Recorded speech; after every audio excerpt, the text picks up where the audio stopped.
Hello, hello, hello. Welcome. Today's inspiration is all about sleep. And I see you, Andrea. I see you before you type in here. This meditation, this inspiration is for you. Hello to you, Jennifer, and hello, Jen. Hello, Jen. I'm glad you're awake after your massage. Fantastic. I'm really excited to speak and to explore and to talk about sleep. And I know that there is so many places for all of us that we can really establish more powerful, empowered ways to enhance our sleep, So I started off the inspiration asking what I just wanted to flush out. I know when I said that we were going to talk about sleep the other day, what was said was like, I never sleep.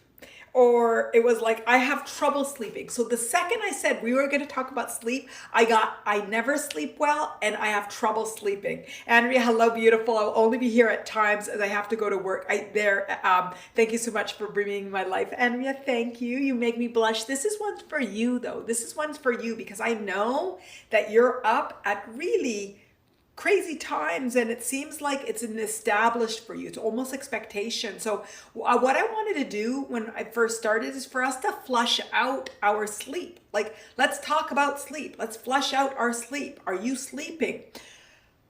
Do you sleep well? Amy, hello to you. Hello. Do you sleep well? Like I said, when I talked about it on Tuesday and said we're talking about sleep, the responses is like, I have trouble sleeping. I never sleep. I'm always this. I'm always that. What are we feeling about sleep? I want to approach today from the four bodies. I like approaching everything from the four bodies, but sleep is really important from the four bodies. Very important because, one, physically, we all know how important sleep is. I think sleep, oxygen, food, and drink, I think are the four necessary elements in life for us to be healthy. Sleep is incredibly important and integral in every element of our health, our physical health, our emotional health, our mental health, our spiritual health. Sleep is one of the best gifts, tools, activities, you can call it so many different things, for us to be healthy. So it's actually fundamental for us to talk about sleep. So we're going to talk about from the physical body. Amy says, I don't sleep because I'm too busy trying to learn to surrender. Fantastic, Amy. So I'm going to jump to where you just said, the mind. What are our thoughts about sleep? What are our limiting thoughts about sleep? And I see that you're smiling about it and it's lovely, but it's true. It's not just you. It's our desire for, Amy, help me. What is it that it is? It's our desire for freedom, our desire for happiness, our desire for worthiness. What is that? What is too busy to learn to surrender? And I know you're joking and it's cute because it's sweet and it is cute, but humor is funny because it's aligned with truth. Like that's why humor is funny. And that's why we call things dry humor, because it's like really subtle where the humor is. I love dry humor. I love the subtlety of it. So yeah, it's funny. It's super funny. So why is it funny? Because it's true. It's true.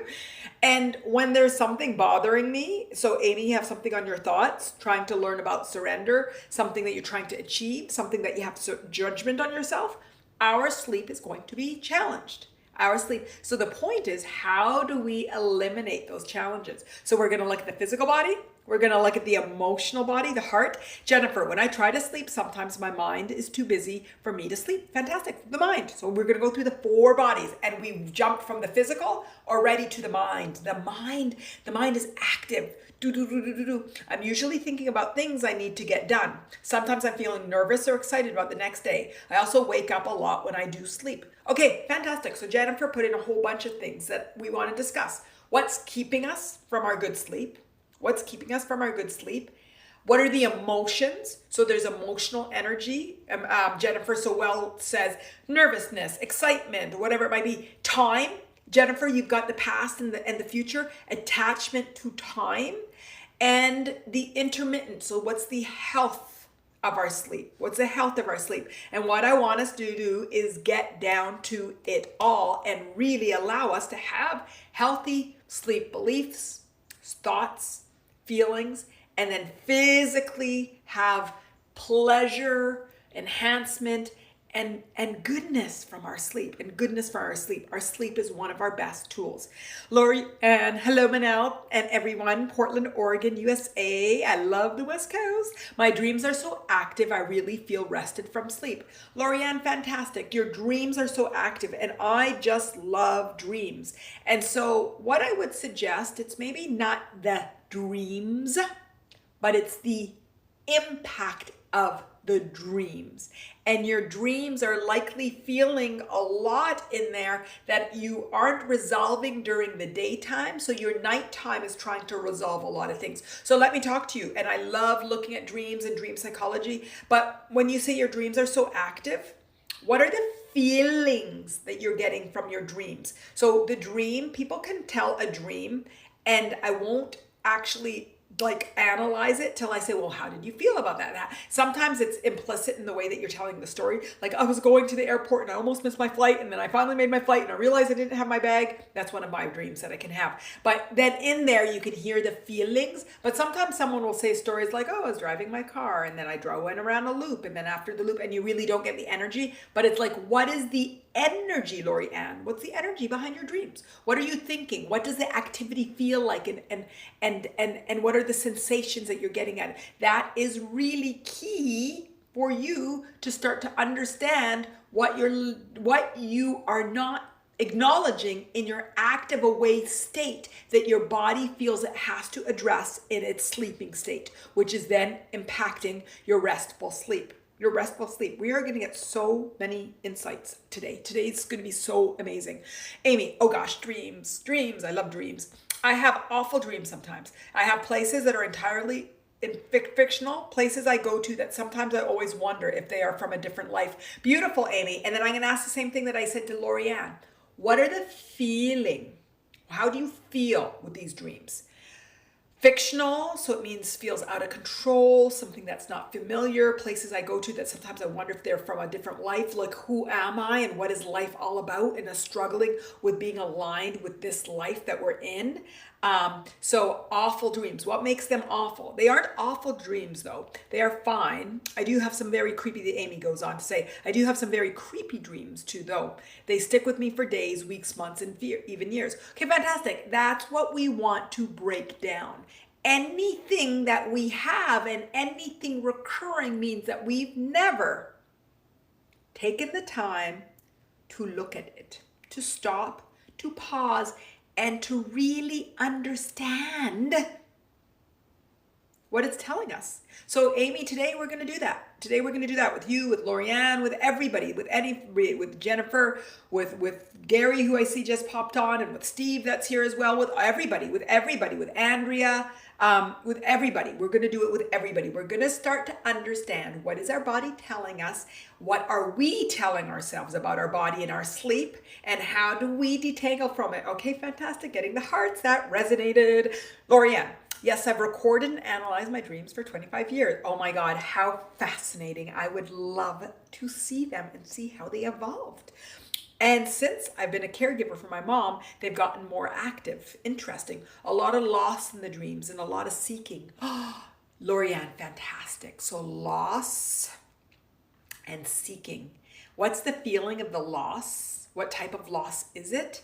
And what are you seeking? What are you seeking? Fantastic. This is fantastic. Geraldine, hello, and welcome to you. We are hot in the topics, not even 10 minutes yet, and we are hot. We've already talked about 4 of the bodies. We're talking about dreams, so we're actually talking about being sleeping and what's the impact of sleeping. Emotions, we talked about the emotional body and how all 4 of our bodies are actively required to be in alignment for us to sleep well. All 4 bodies. It's another one of those 4 body. We need the 4 bodies. Our physical body needs good sleep. Does anybody want to argue with me with that? Does everybody want to create the intention right from the get-go? Right from the get-go that we recognize that sleep is critical for a healthy body. Sleep is good. Good sleep is critical for a healthy body. Sound and restful sleep is critical for a healthy physical, emotional, and mental body and spiritual body. And who wants to create the intention to align with good sleep? Who wants to create the intention? Who's ever created the intention before to align with great sleep? Who's ever created the intention, said, hey, I create the intention.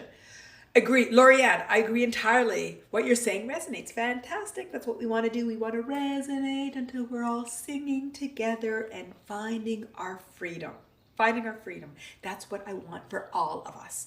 Okay, so I want more commitment on this. Who wants to actively create the intention for establishing fantastic life elements to allow fantastic aligned sleep? Sleep that's restful and sleep that's comfortable and sleep. What kind of sleep do we want? Come on, guys, talk to me. This is so important. This is critical. The intentions are so critical because you are all powerful manifestors. You are powerfully aligned in different ways. You all have the capacity by your desire for the life that you lead and the purposefulness and the focus that you're leading it. Just by virtue of being here, you do have powerful manifestation powers. And the first step is intention. So give me with hearts, give me with words. Who wants to create the intention?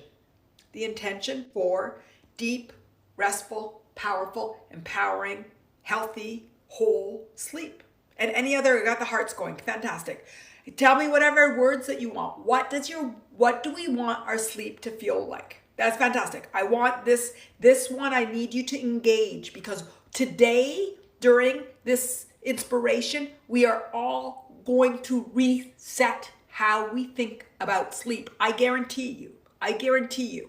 And if you created that intention, you've already reset it. Because I'm going to ask you, have you ever created that intention before? Have you ever created with clarity, with purpose, and with, I create the intention to have aligned sleep. I create the intention. Geraldine, fantastic. Geraldine, yes, I was reluctant for this live topic, but I've been here having some intermittent dreams lately, lazy to write them out. They're curious, impactful, and happens. Curious, impactful, and happens. Fantastic. So how do they feel? How do they feel, Geraldine? Let's write the feeling, because behind every dream is an indication of something that we either get to release or are avoiding the fears in real life, in our active life, in our awake state, Happenstance, says Geraldine. Still don't understand. Jen, definitely makes difference. My sleep has improved immensely in the last few weeks, including a couple of freeing dreams for me. I don't dread going to bed, pondering whether I'll get good sleep or not. My 4 bodies feel less chaotic, more settled in life, maybe. Jen, fantastic. And then what has changed in the last few weeks? What are the changes that you made to your life that has shifted your sleep? I want you to share that, okay? Gary, I would like to have more consistent sleep. Restful sleep. Fantastic, Gary. Fantastic. We are going to do that together. We are going to do this. Lorianne, I choose to actively create the elements I need to sleep restfully. Beautiful. I choose to believe I deserve to sleep restfully. Fantastic, Lorianne. And there is a worthiness. There's a freedom, a worthiness, and a happiness to sleep. Fantastic. Jennifer, yes, I agree. I want to sleep better. Good. This is what I want. The deliberate intention. I want to sleep better. I want to be able to get better sleep so I can feel rested in the morning. I am keeping a sleep journal now to see that what I do impacts my sleep. Jennifer, that is one thing that I wanted to get to. I wanted to get to during today's session is, what are we doing beforehand that we know that helps us sleep well? What are we doing beforehand that hurts our sleep? And how do we start to create the intention that I'm going to build into the day, the intention to do everything that guides me towards great sleep? How many times do we say, I took my child to the park and made him run around all day so he could have a great nap. I let my child be active, so he could sleep better at night. We do it for our children. We know, not everybody has children, I know, but I still speak as a whole. We know. So I'm going to come to Jen. Jen says, I am more me. So the journey that Jen has been on to understand her fears, her lack of worthiness, and lack of freedom, and letting it go. Letting it go. My flagship course that's coming out is like attaining your aligning with your authentic self by letting go of life's expectations, life's struggle. It's just letting go. And when you let go of the luggage you're holding, and that luggage is called struggle, it's called expectations, it's called pain, it's called shame, it's called fear, it's called anxiety, it's called panic. Label it. What is it that you guys have? What is it called that you're holding on to? What are judgment, sadness, grieving, mourning, all of this luggage? When we're holding on to it and not letting go of it, it's going to impact our sleep because our bodies need to process it. So when I am more me, that Jen says, that actually means I'm aligned. Aligned. 4 bodies aligned. That means that I am worthy. I am worthy. Sporty Jen went from Sporty Jen to Jen I am to Jen. Worthiness, that we are worthy to be healthy, we're worthy to be happy, we're worthy to feel good. We are worthy to feel good. And sleep is one of the most important elements in feeling good. One of the most important. One of the most important. Can I say the most important? Would you guys say the most important? But I don't want to say the most important because we need to breathe, we need to eat, we need to drink, we need to do our bodily, but it's one of the key bodily requirements for us to feel good. And if we're not sleeping well, then let's break it down. Let's figure out where it is collectively and let's get past it and let's sleep well. I said this, but I'm going to read it again because I want to. Jennifer, yes, I agree. I want to sleep better. I'm going to change that. I want to sleep well. I want to sleep well. I want to sleep blissfully. I want to sleep rejoicefully. I don't know if that's a word. It is a word, but I didn't say it well. I want to be able to get great sleep. So I feel alive, inspired, creative, happy, active, refreshed in the morning. Boom, boom. I reread it and re-scripted it. Jennifer, how's that? And if you want to type that out, go for it, go for it, go for it. Brooke, meditation practice has helped me to sleep better over the years. The practice of quieting my mind. Brooke, fantastic. So what we're going to do is list together what are things that help us sleep better. Meditation, because meditation is the practice of focusing so hard on something that allows us to stop focusing. We focus on our breath. We focus on our body. We can look at a flame or look at something and focus. We can hear something. Listen to the sounds. Let's listen to the nothingness together. Okay, I'm going to stop for like 20 seconds.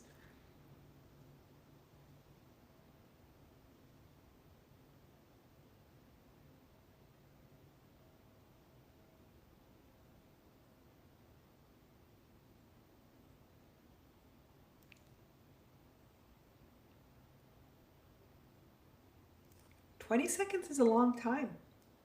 Did you feel that 20 seconds shifted anything in you? Can you feel the beauty of that 20 seconds of quieting your mind and seeing what comes? So sleeping is supposed to be quieting the mind. Sleeping is supposed to be going to sleep and quieting the mind to allow your body to do what it needs to do. Lorianne says sleep is one of the biological imperatives necessary for life. Well, guess what? If during your waking hours you never give your opportunity for your mind to quiet, it's going to do it. At night, actively letting go what it needs to let go of. I maybe didn't say that well, but I think, did you guys get it? Give me hearts if you got it. If you're not giving your mind the opportunity to be quiet during the day, to release what it needs to, it's going to be active at night to do what it needs to, what you're not doing to it during the day. There's sort of like some chicken and egg in there. It's like, I need to quiet my mind so I can let go of things so when I go to bed, my mind can be quiet. It's sort of like this counterintuitive, like, I got to quiet my mind so it can be quiet at night. Yeah, we have to, when we quiet our mind, we allow our things to release. We let go. We let go of suffering, we let go of struggle, we let go of pain, we let go. Our mind, when we quiet it, there's some beautiful biological, brain, neurological things that are happening, and we're muscling it to teach it how to be quiet at night. So it's releasing and it's teaching us how to do it at night. So I think it's doing two things when we quiet during the day. Fantastic. So do we see the power of quieting our mind for just 20 seconds, for just 20 seconds? Okay, Brooke, so meditation is fantastic. Exercise is fantastic. Let's start writing. What are fantastic things to do to help us get into that quiet state, into a restful state? What are activities? What do we do for our children? We let them be active, but not too late, because if they're too late, then they're hyper and they're not ready to go to sleep. We can meditate. We can take baths. Oh, a warm bath. Showers. And Gary, so what was the first, the chicken or the egg? I don't know, but I know we need to sleep. And I know one of the most fascinating things for me as a mama, when I was a mama, and I had to recognize that I had to teach my children how to sleep. And it's not something intuitive. And my ability to actually teach my children and to establish good sleeping habits was going to be directly correlated to their behavior. Wow. My children's sleep was going to be directly correlated to their behavior. And I had to teach them to do something that I thought we just know how to do. That was one of my biggest woes as a mom. And everything I learned about my children, I learned about how to apply to myself as an adult. It's like, oh, then we have to choose. We have to choose good sleep. We have to choose the activities. We have to choose the behaviors that I can actually adjust what I'm doing to create the intention and establish strong sleep. So we keep jumping between the four bodies, but we always do. I was hoping we could do one body and then one body and one body and then one body. And you know why we can't? Because they're all connected. They're all connected. But by the end, we're going to get into alignment. And we're going to all pick up the tidbit that we need. So we desire, our bodies need to know, so we can get that fantastic sleep that we all deserve. Just deserve. Okay, so where am I? Who knows where I am? Who can tell me where I am? At Brooke? No, Brooke, I said that. Jennifer, during the day. There was something that you're ficking during the day, but that's okay, I got it. Coincidence. Geraldine, you can't stand this or not. You're crazy awesome. Oh, Geraldine. Brooke, yes, for me. I don't know what we're saying. We're a bit behind Brooke. Valerium, dream. Herb tea helped me in the beginning. Fantastic tea. I was going to say tea. Tea is a fantastic one. You drink it. It's warm, chamomile, valerium, dream, herb tea, warm water with tea, with lemon and maybe honey. There's drinks that you can choose that will help you sleep.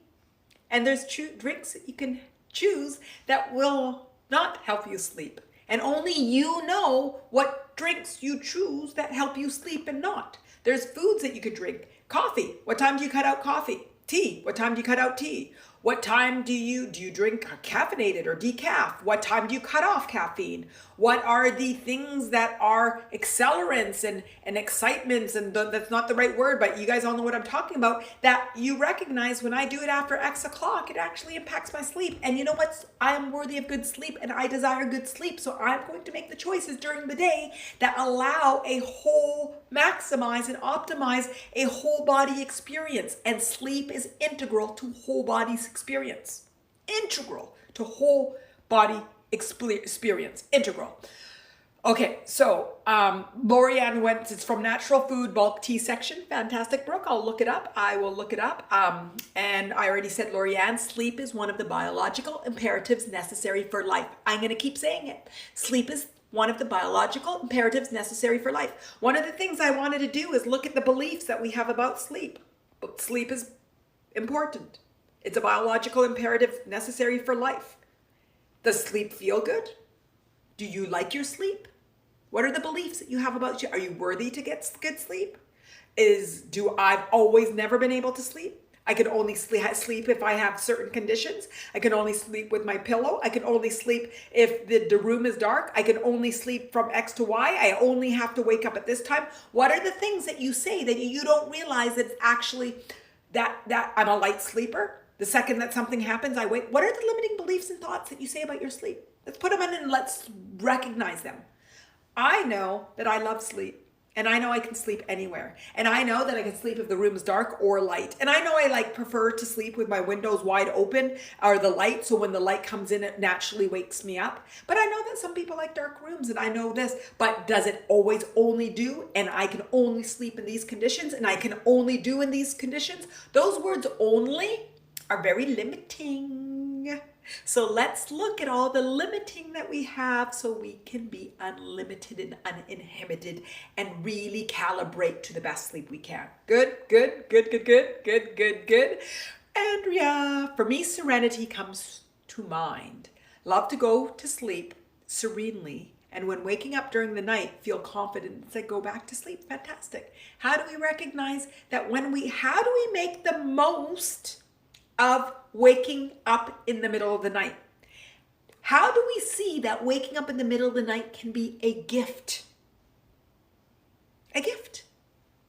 When I wake up in the middle of the night, I say, oh, my body wants me to process things, and let me meditate and let me feel into my body. And it depends on how active my mind is when it woke up in the middle of the night. If it's active and working and concerned and thinking about things that might be bothering me and concerning me, then I use it as an opportunity to do my body awareness. You all know the 5 steps, and I go through the awareness at night, if that's what my body wants. And not from judgment, not from mad, not from why is my body doing this again, but from oh, my body has some things to say to me, and I didn't take the time during the day, so it's going to take now. And I know that if I continue to meditate and be in that zone and in my body, that I wake up as restful as sleeping. Or if I meditate and put on a meditation, if my mind is less active, I could just put on a meditation and just let me carry me back and just go back to sleep. So what do you do with the times that you wake up in the middle of the night? I can tell you what I used to do. I used to think that nobody likes me, and I used to think that my whole life is going to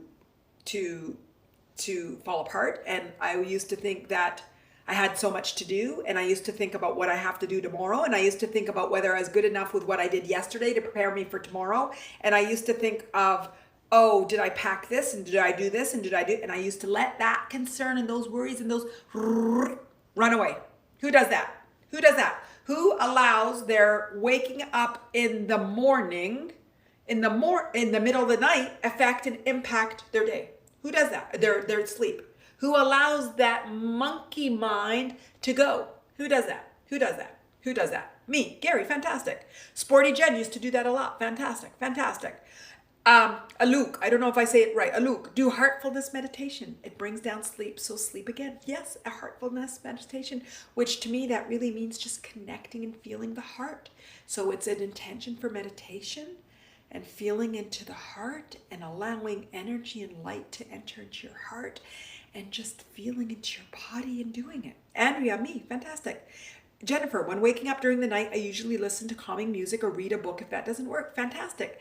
And if that works for you, great. But Jennifer, if reading that book makes you alert and contributes to not sleeping, the way that I see it is if I go to bed from X to Y and X are in my life healthy when X and Y are free. I live a free lifestyle. I don't like to be constrained to times. So my X and Y vary. Some people are like, I got to go to sleep by 10 and I wake up by 6. Healthy, if that's healthy for them. So what's your expression of healthy? For me, it's X to Y. X is between 9 to 12, maybe on the weekend, and a very special weekend, every X, which might be months, I might stay up to 1 or 2, but mostly I'm asleep between 9 and 12. And then I'll wake up between 6 and 9, 10, even depending on that X. So my X and Y can, but when I go to bed, my intention is to stay in bed. And if my body wakes me up, it's okay. Whatever I do is going to be part of my sleep because this is my sleep time. And just because my body woke me up doesn't mean that this is now actively awake time. Does that make sense? Does that make sense? So despite waking up in the middle of the night, how do you still see whatever activity that you do in there is part of that nourishing of the mind, the body, the everything? And we nourish it by not judging it, by not seeing it as bad, by not getting mad at it, by not playing into it. So not adding any resistance to it. So don't resist. When you wake up in the middle of the night, don't add resistance to it. It's fact. You woke up in the middle of the night. Whether it's hormonal, whether it's physical, whether it's something happened, whatever, doesn't matter. Doesn't matter. Don't add resistance to it. Don't say it's because of the noise, it's because somebody snored, it's because somebody rang the bell, because the dog barked, because the cat did this, because, maybe if those are happening continuously, you can see how you modify your physical environment, but don't add resistance to it by adding thoughts, by adding stories, by adding physicality. Yes? Yes? Are you guys with me? Are you with me on that one? Are you all with me on this one? Okay. So Andrea, serenity comes to mind. I love going to sleep. And when I wake up during the night, feel confident and I go back to sleep. And I was on Jennifer, I think.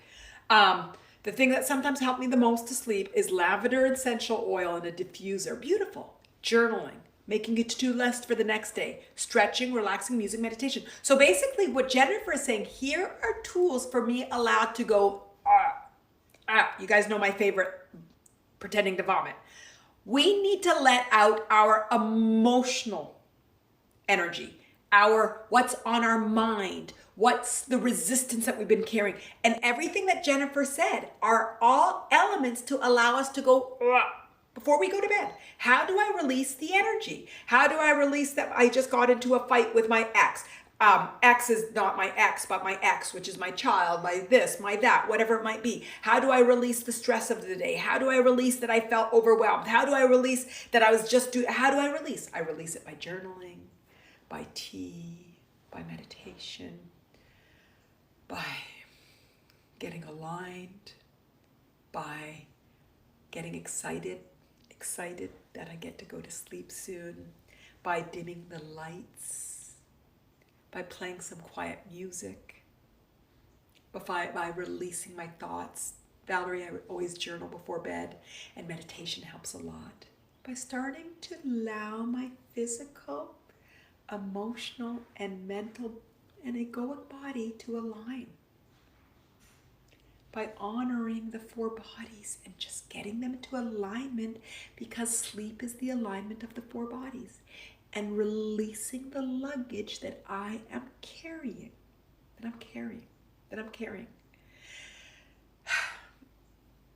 Fantastic. Oh, Luke, you are excellent offering the tips, which I learned after joining many paid programs. Fantastic. Thank you. Oh, awesome. I want us all to be, I said it before and I'll keep saying it. My objective in life is for us all to know that we're free, we're worthy, and we're happy, and work together to have the tools to go to that together. It's my deepest desire and happiness and everything.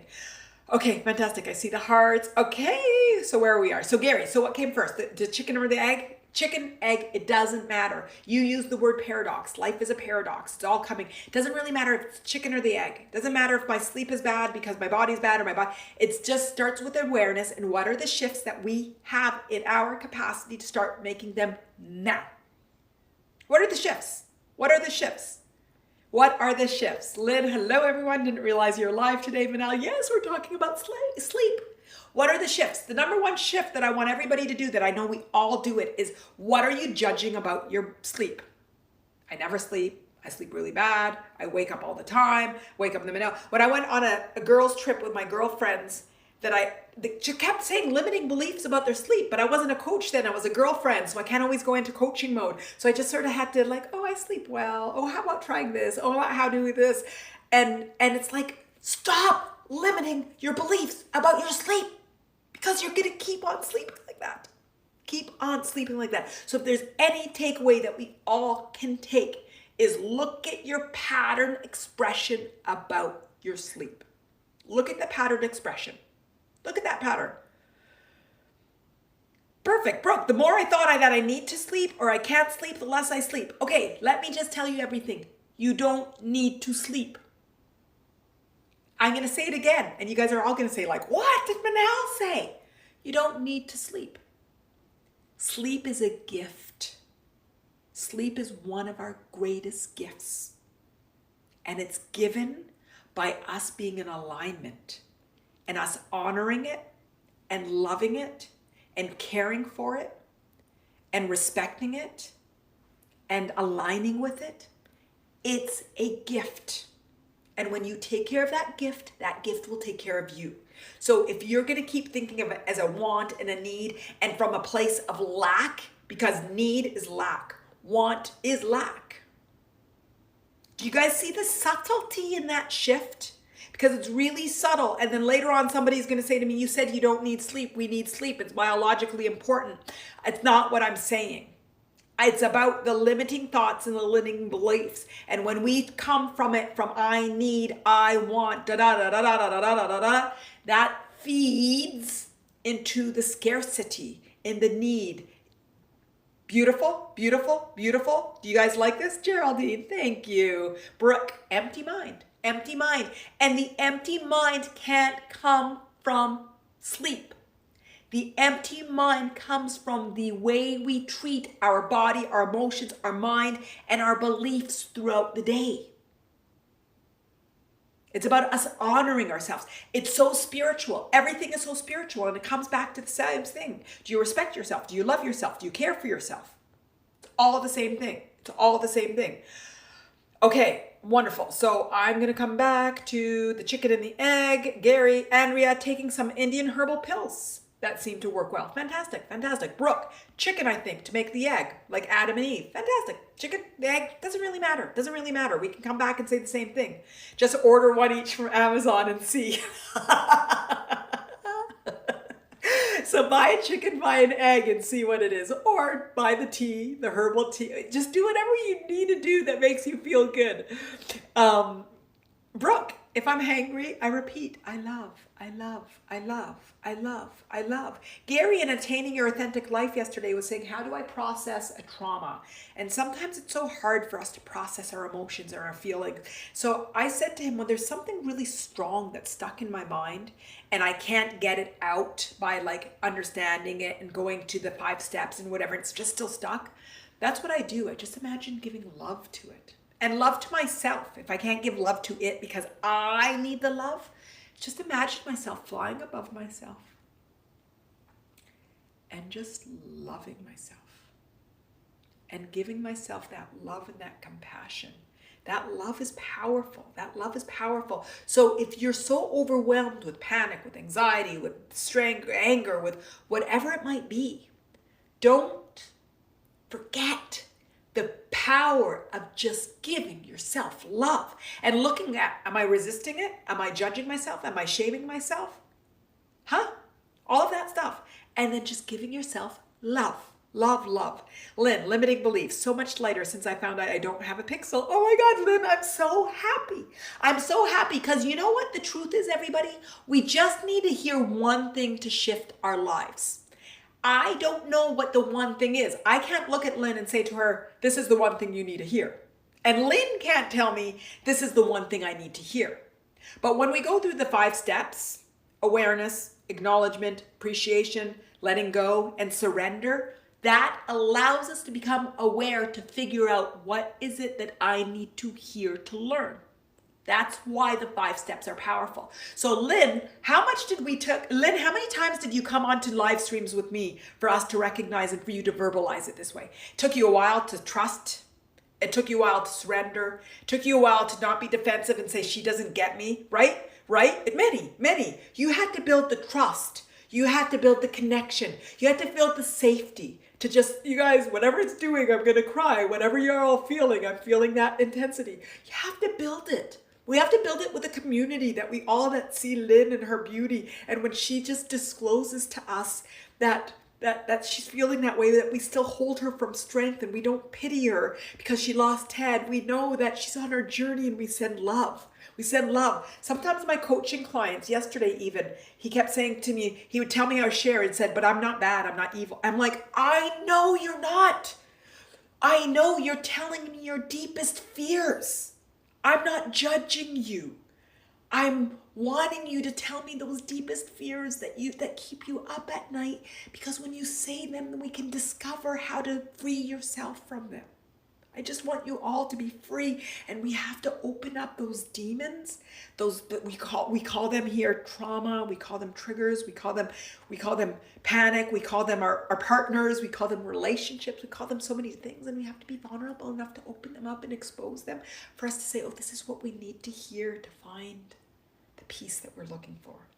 Lynn, I always felt safe here, though. You're an authentic person and genuine. Thank you. Thank you, thank you, thank you. I'm blushing. Gary, what is your website name? I can't see it in the chat. Mattain.me is what my website is. Okay, so let's go back to where we are. Okay, where am I, you guys? I wish I could bookmark. I hope Inside Timer is listening to me. I wish I could bookmark where I was and then come back. Ray was telling us just to order one on Amazon, and I was giggling about that. Healthy sleep comes from healthy day and strong morning and evening rituals. Aluk, exactly. Aluk, and tell me if I'm not saying your name wrong, and if I'm not put it in like rhyming words how to say it. Exactly. Healthy sleep comes from healthy day and strong morning and evening rituals. Healthy sleep comes from healthy me. Healthy me comes from being authentic to myself. Being authentic to myself is honoring every aspect of my life. Honoring every aspect of my life is honoring life. It's honoring the journey, honoring everything that happens, honoring pain, honoring struggle, honoring suffering. What is the opposite of honoring? Judging, struggling, suffering, paining. How many of us do we do that? We all do it. I do it. I do it. We're human. It's okay. It's the human journey. It's conditioning. We picked it up and we're here to learn, to grow, and evolve. So even that, when we go through, isn't bad. It's honoring. Mary, things are always worse in bed in the dark. And so no noise, things are never as bad in the day as there are noise and light. Yeah, Mary, there's something about the darkness. And I think what it is, Mary, I think I recognized this when I was coaching somebody before. Might have even been coaching my niece, actually, not even one of my coaching clients, but my niece, is that why we're afraid of being in the bed at the dark at night is we're afraid of being with ourselves alone. I'm going to say that again. Why we're afraid of being in bed in the dark at night is because we're afraid of being by ourselves alone. We're afraid of feeling. We're afraid of our thoughts. We're afraid of our judgments. We're afraid of our mind. We're afraid of our bodies. What are we afraid of? What are we afraid of? Everybody tell me what you're afraid of. And the more we get to trust of our bodies, ourselves, our journeys, our loved ones, our everything. Rita, the boogeyman, of course. My son, my baby boy. He went through many, many, many years of being scared of what's under the bed and in the closet, until one day he realized, and he would listen to meditations. He's the one that got me to record my nighttime meditation. He's like, Mom, you should record a nighttime meditation. The people really like that. They really have high views. And I'm like, oh, thank you, son. Like, okay. It was him. He was my catalyst. But it was him, and he listened to meditations on his own. I didn't direct it to him, that he started to recognize the fear that I have is in myself, and that he just had to know that he was safe. And obviously I talked him through, and so there was a self-awareness and what is it you're feeling, and we've done the work. So obviously offline, as a mom, by virtue of me being me, he had gotten that indirectly, but he had to come to it on his own. I couldn't, maybe I led him there. You can take a horse to water, but you can't make him drink. He had to drink. He did the drinking. So yes, the boogeyman is in there, and you realize the boogeyman is myself. The boogeyman is my mind. My boogeyman is my belief that the external is more powerful than my internal. My external is more powerful than my internal. And then when we align, we realize that all of the power is within me. in me and powerful, powerful, powerful. Good? Good. That was a big one. Good, Rita. Good.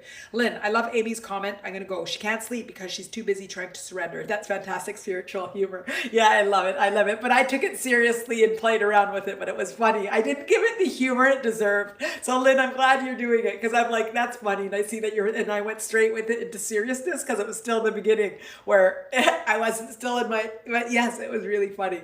I can't sleep. I'm too busy learning to surrender. It is funny. Okay. Are hearing my excuses. Beautiful, beautiful. You're hearing your excuses. It's all resonating. Why? Yeah, fantastic, fantastic. I know that was with reference to what we're fearful of, what we are fearful of, what we are fearful of. Okay, guys, where am I?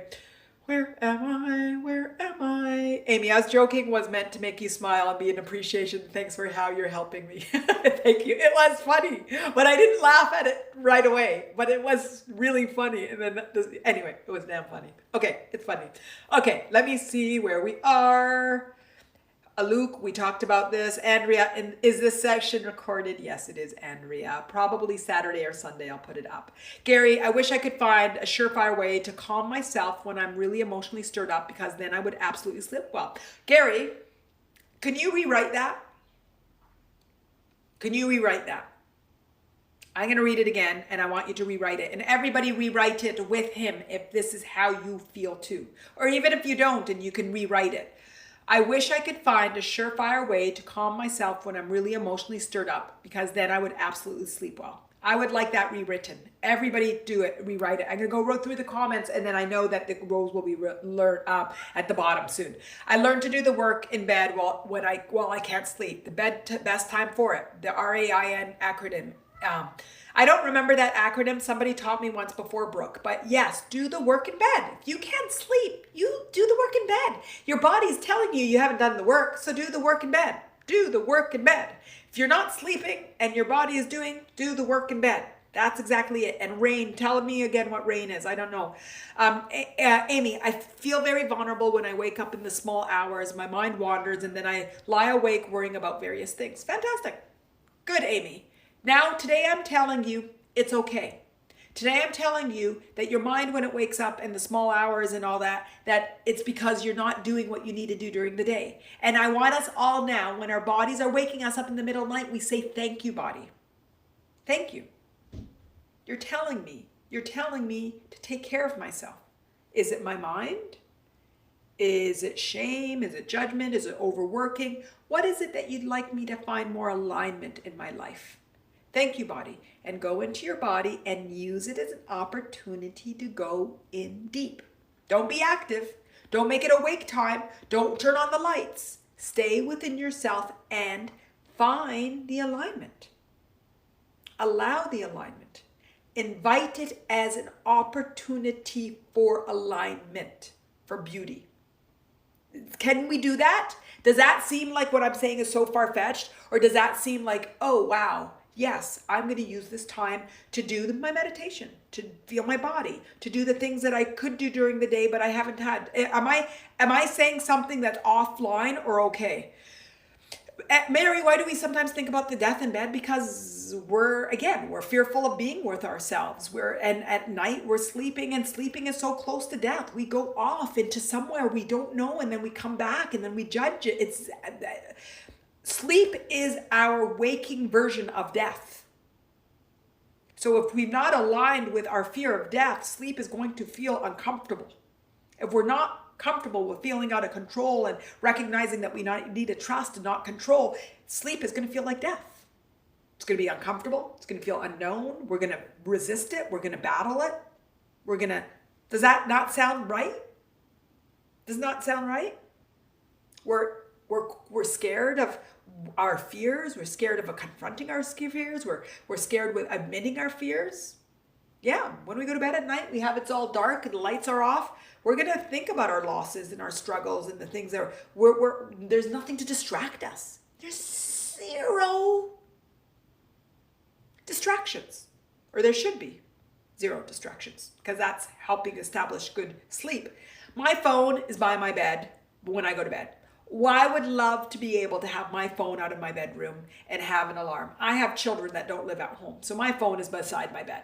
I do not believe I can get to the point right now where I am in life to not have my phone beside my bed. I wish I could. Is it a limiting belief? No, because I can. I want to be there for my babies. I want to be there for my babies. And that's the way. I don't have a home phone. So I do have a phone, but not in my bedroom. But anyway, my point is, so we're not totally disconnected from things. We can have things. We can have distractions. But what are the distractions that you choose to have in your bedroom?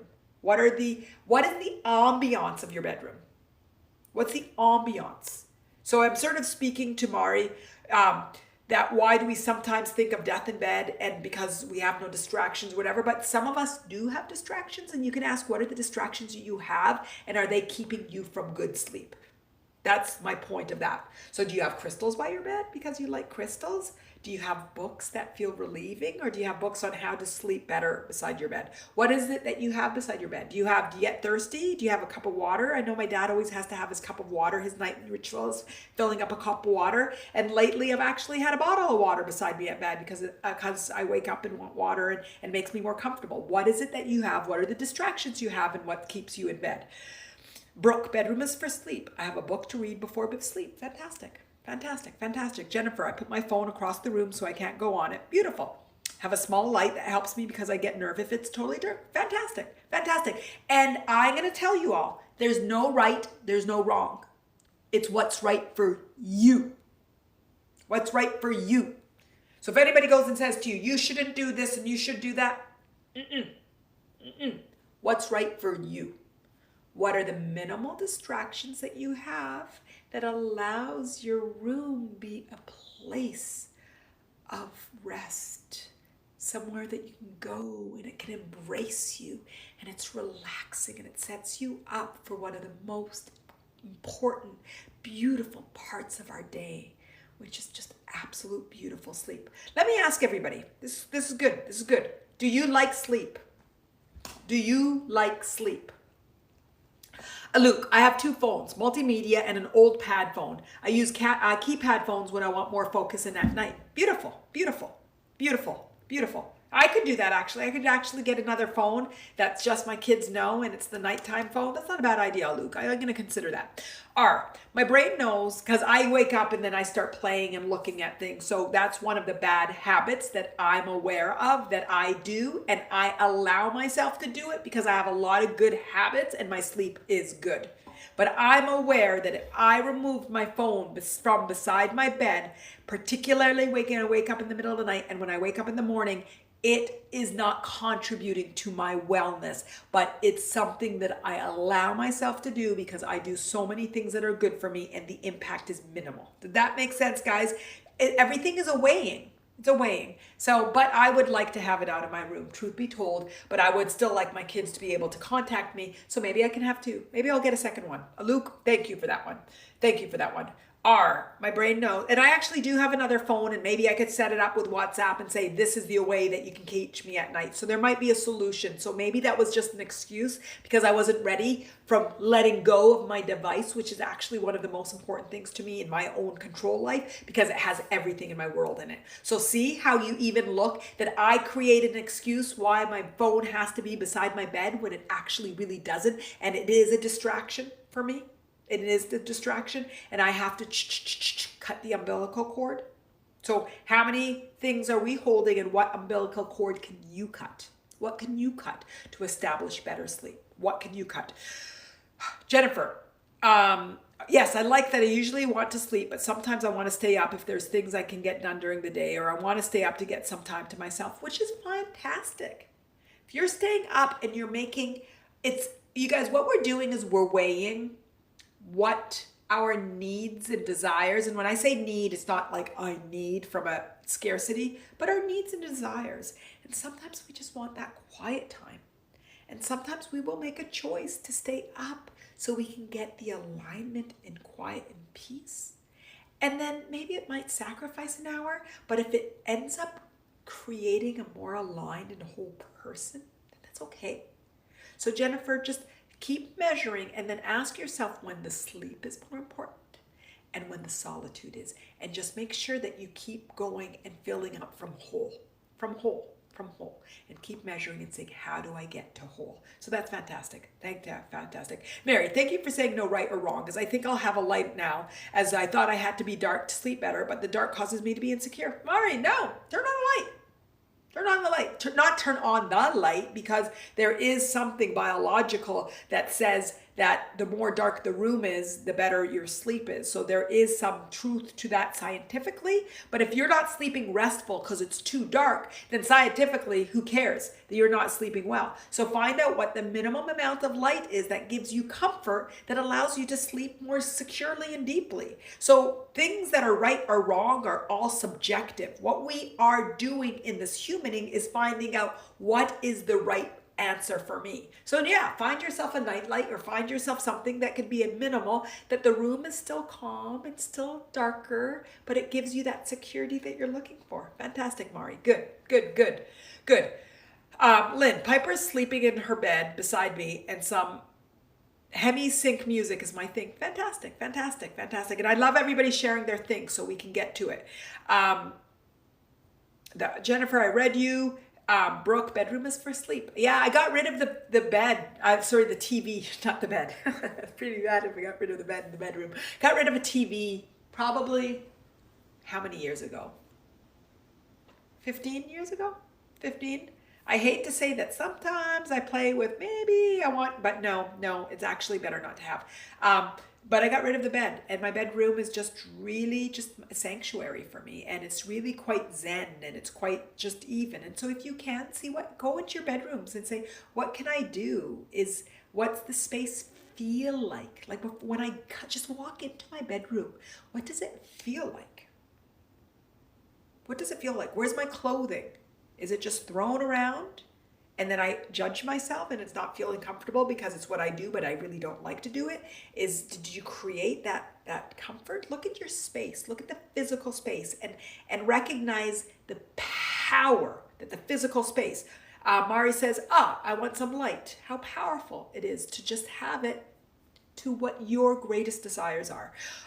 aka Rachel, my brain knows I'm safe in bed and it's quiet now. So I'm in a safe place to process. That's a great belief. Good brain, just not a great time, especially when I avoided thinking about it during the day.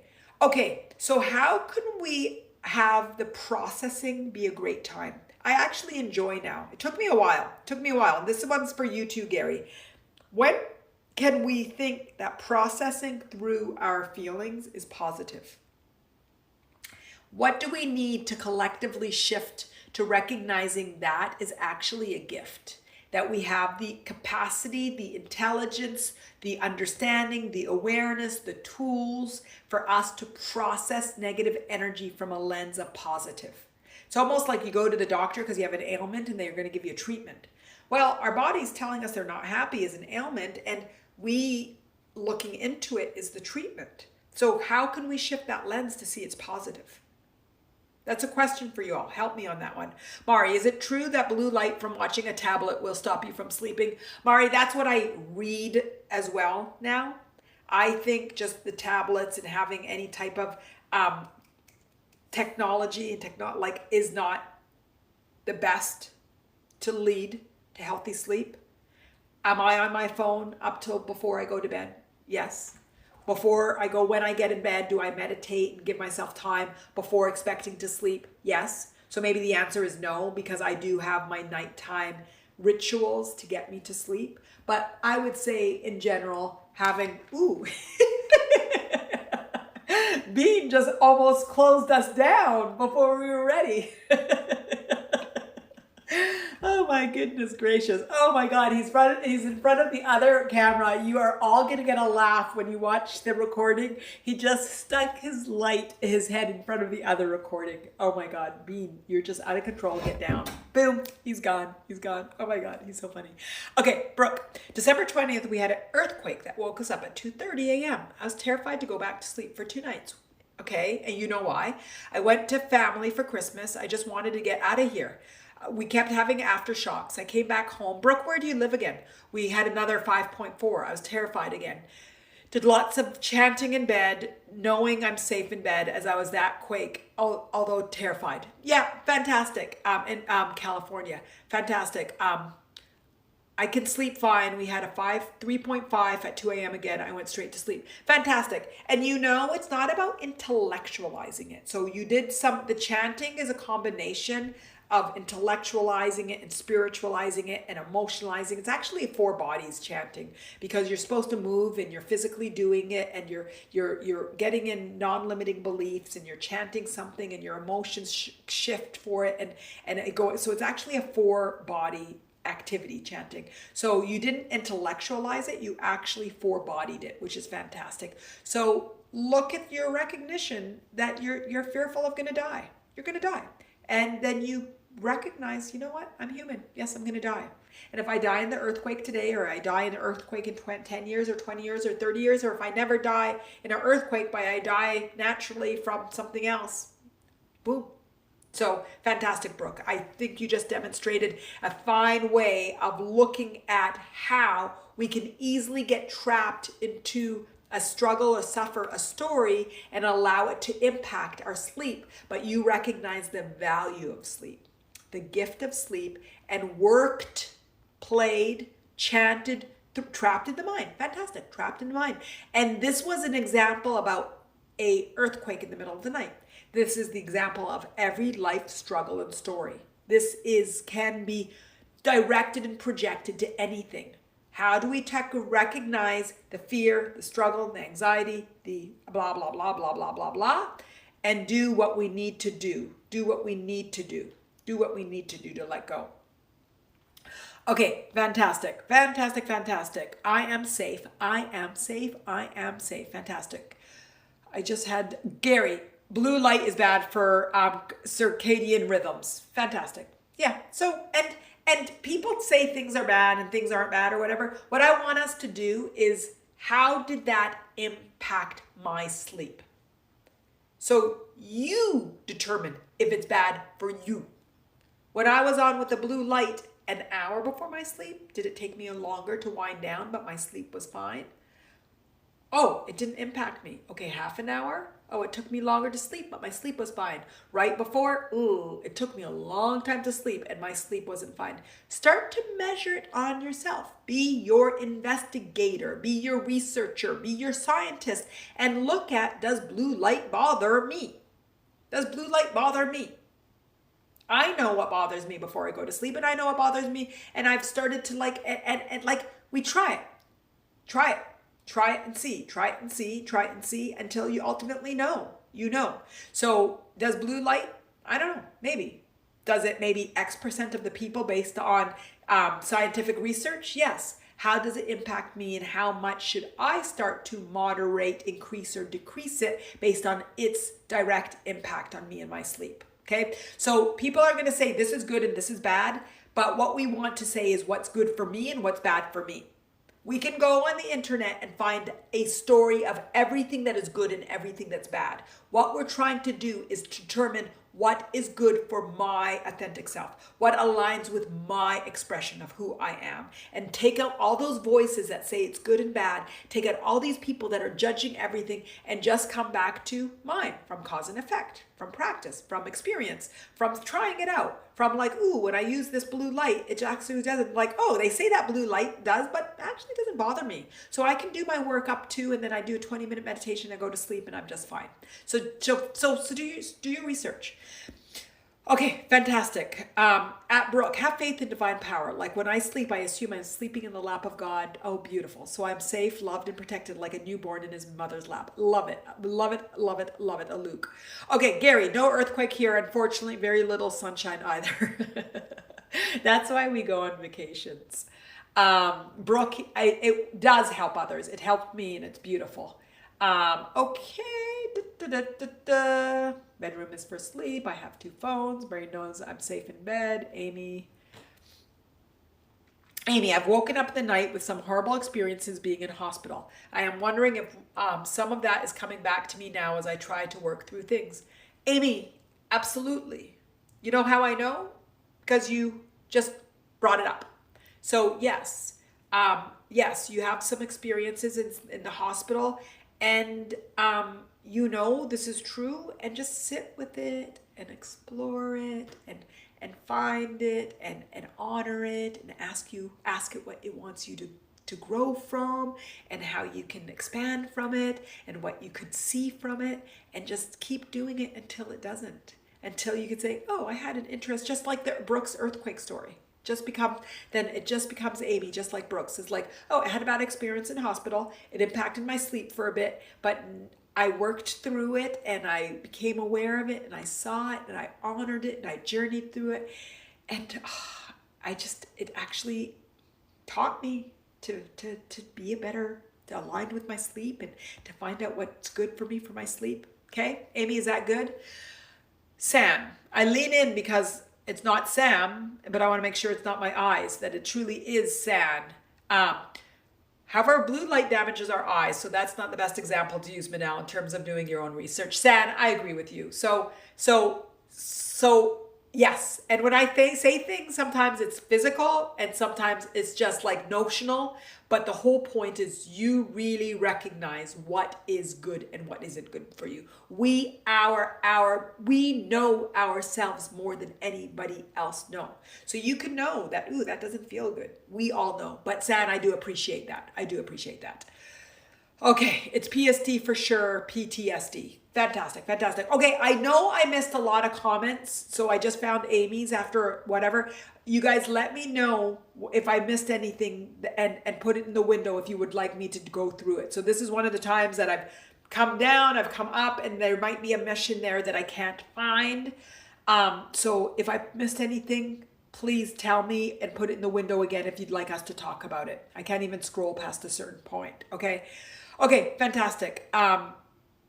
So, how is everybody feeling? How is everybody feeling? Have you shifted and received what the intention was to really create healthy sleep? Today it's about establishing healthy sleep. That was healthy sleep. Have you received it? Thank you so much, Luke. Thank you, thank you. This was an excellent session, he says. Thank you. Did you shift? Last time I asked, when you came in, you were feeling X and you're feeling Y now, where X is 1 if you're bad and 10 for the best. Can you say, how did you feel coming into the session? How do you feel now? 1 is bad, 10 is amazing. How did you feel in the beginning? How do you feel now? How did you feel about sleep in the beginning? How do you sleep in the beginning? And how do you feel in the bad? Andrea, sorry, popped back in the session recorded. It will be recorded. It will be recorded. Mari found this very beneficial. Fantastic. Susie missed most of the beginning, so wait for the recording. Fantastic. It will be up there. 10. Okay. Did you feel 10 both ways? Luke, you felt 10 before you came in and 10 now that you come in. Jennifer, yes, all of this helps a lot. Fantastic. So how's everybody feeling? Thank you for looking forward to it. Wonderful, wonderful, wonderful. So how is everybody feeling? How are you feeling? Do you feel more empowered and you recognize your 4 bodies where you can start to tool yourselves towards bigger, better sleep? Do you recognize now that you starts with, hey, sleep is important and it's a gift and I'm going to align with this gift. That's all we need, that intention. Sleep is a gift. Sleep is a gift. Sleep is a gift and I'm going to align with this gift. Susie, thank you for your gift. Sleep is a gift and I'm going to align with this gift. I'm going to align with it because it's a gift. It's the greatest gift. And alignment of sleep is actually very directly correlated to alignment of me as a human in my living, waking hours. It's a mirror to how I'm living life. And so I'm going to use sleep as a mechanism to live an aligned life by powering up and aligning with great sleep. Do you see what I'm saying? Our sleep is a mirror for our wake. So let's use our sleep to give us good wake. Andrea, feeling great knowing you're here to help us calibrate. Fantastic. And we can only do what's inside of you. It all comes from you. I'm going to say it again. Take the horse to water, but you can't make it drink. So I keep talking. I'm offering the water. Here's the water. Here's the water. Here's the water. And then we all get to choose what we want to drink. What I offer is, let's change our beliefs. Sleep is a gift. It has been proven, research, whatever it might be, it's biologically imperative for a healthy me. And I am going to choose to be the healthiest me that I can be. And I'm going to choose thoughts, beliefs, activities, emotions, and feelings of sleep that allow me to get an amazing aligned sleep. I'm going to recognize the thoughts that I hold that keep me from good sleep. I'm going to recognize that I sometimes hold limiting thoughts about my room, about my sleep, about my body, about the circumstances, about the environment, about everything. I'm going to recognize those and I'm going to let them go. I'm going to journey to also recognize my emotional. What do I feel about sleep? Do I actually like sleep? Am I afraid to be with myself in the middle of the night? Am I scared of being by myself? Am I fearful of death? Is sleep a mechanism for me to recognize the fears that I'm carrying within myself that I'm not acknowledging? And then physically, what are the physical circumstances? How is my room? How is my body? How do I set myself up? What are the choices that I make towards in the day that lead me to good sleep? What are the choices that I make before I go to bed that leads to good sleep? How do I treat myself and my body getting into bed and when I wake up in the middle of the night?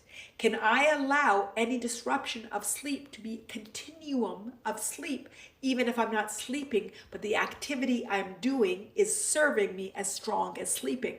Do you know that meditation, that they have shown that meditation can be equally as beneficial to sleep? And don't quote me, I'm not doing this scientifically, but it was showing that a 20-minute meditation can equivalent to X amount of sleep, and it's quite significant. So those wake-ups in the middle of the night do not have to impact your well-being if you're using it purposefully and using it with alignment to great sleep. With great sleep. Great sleep.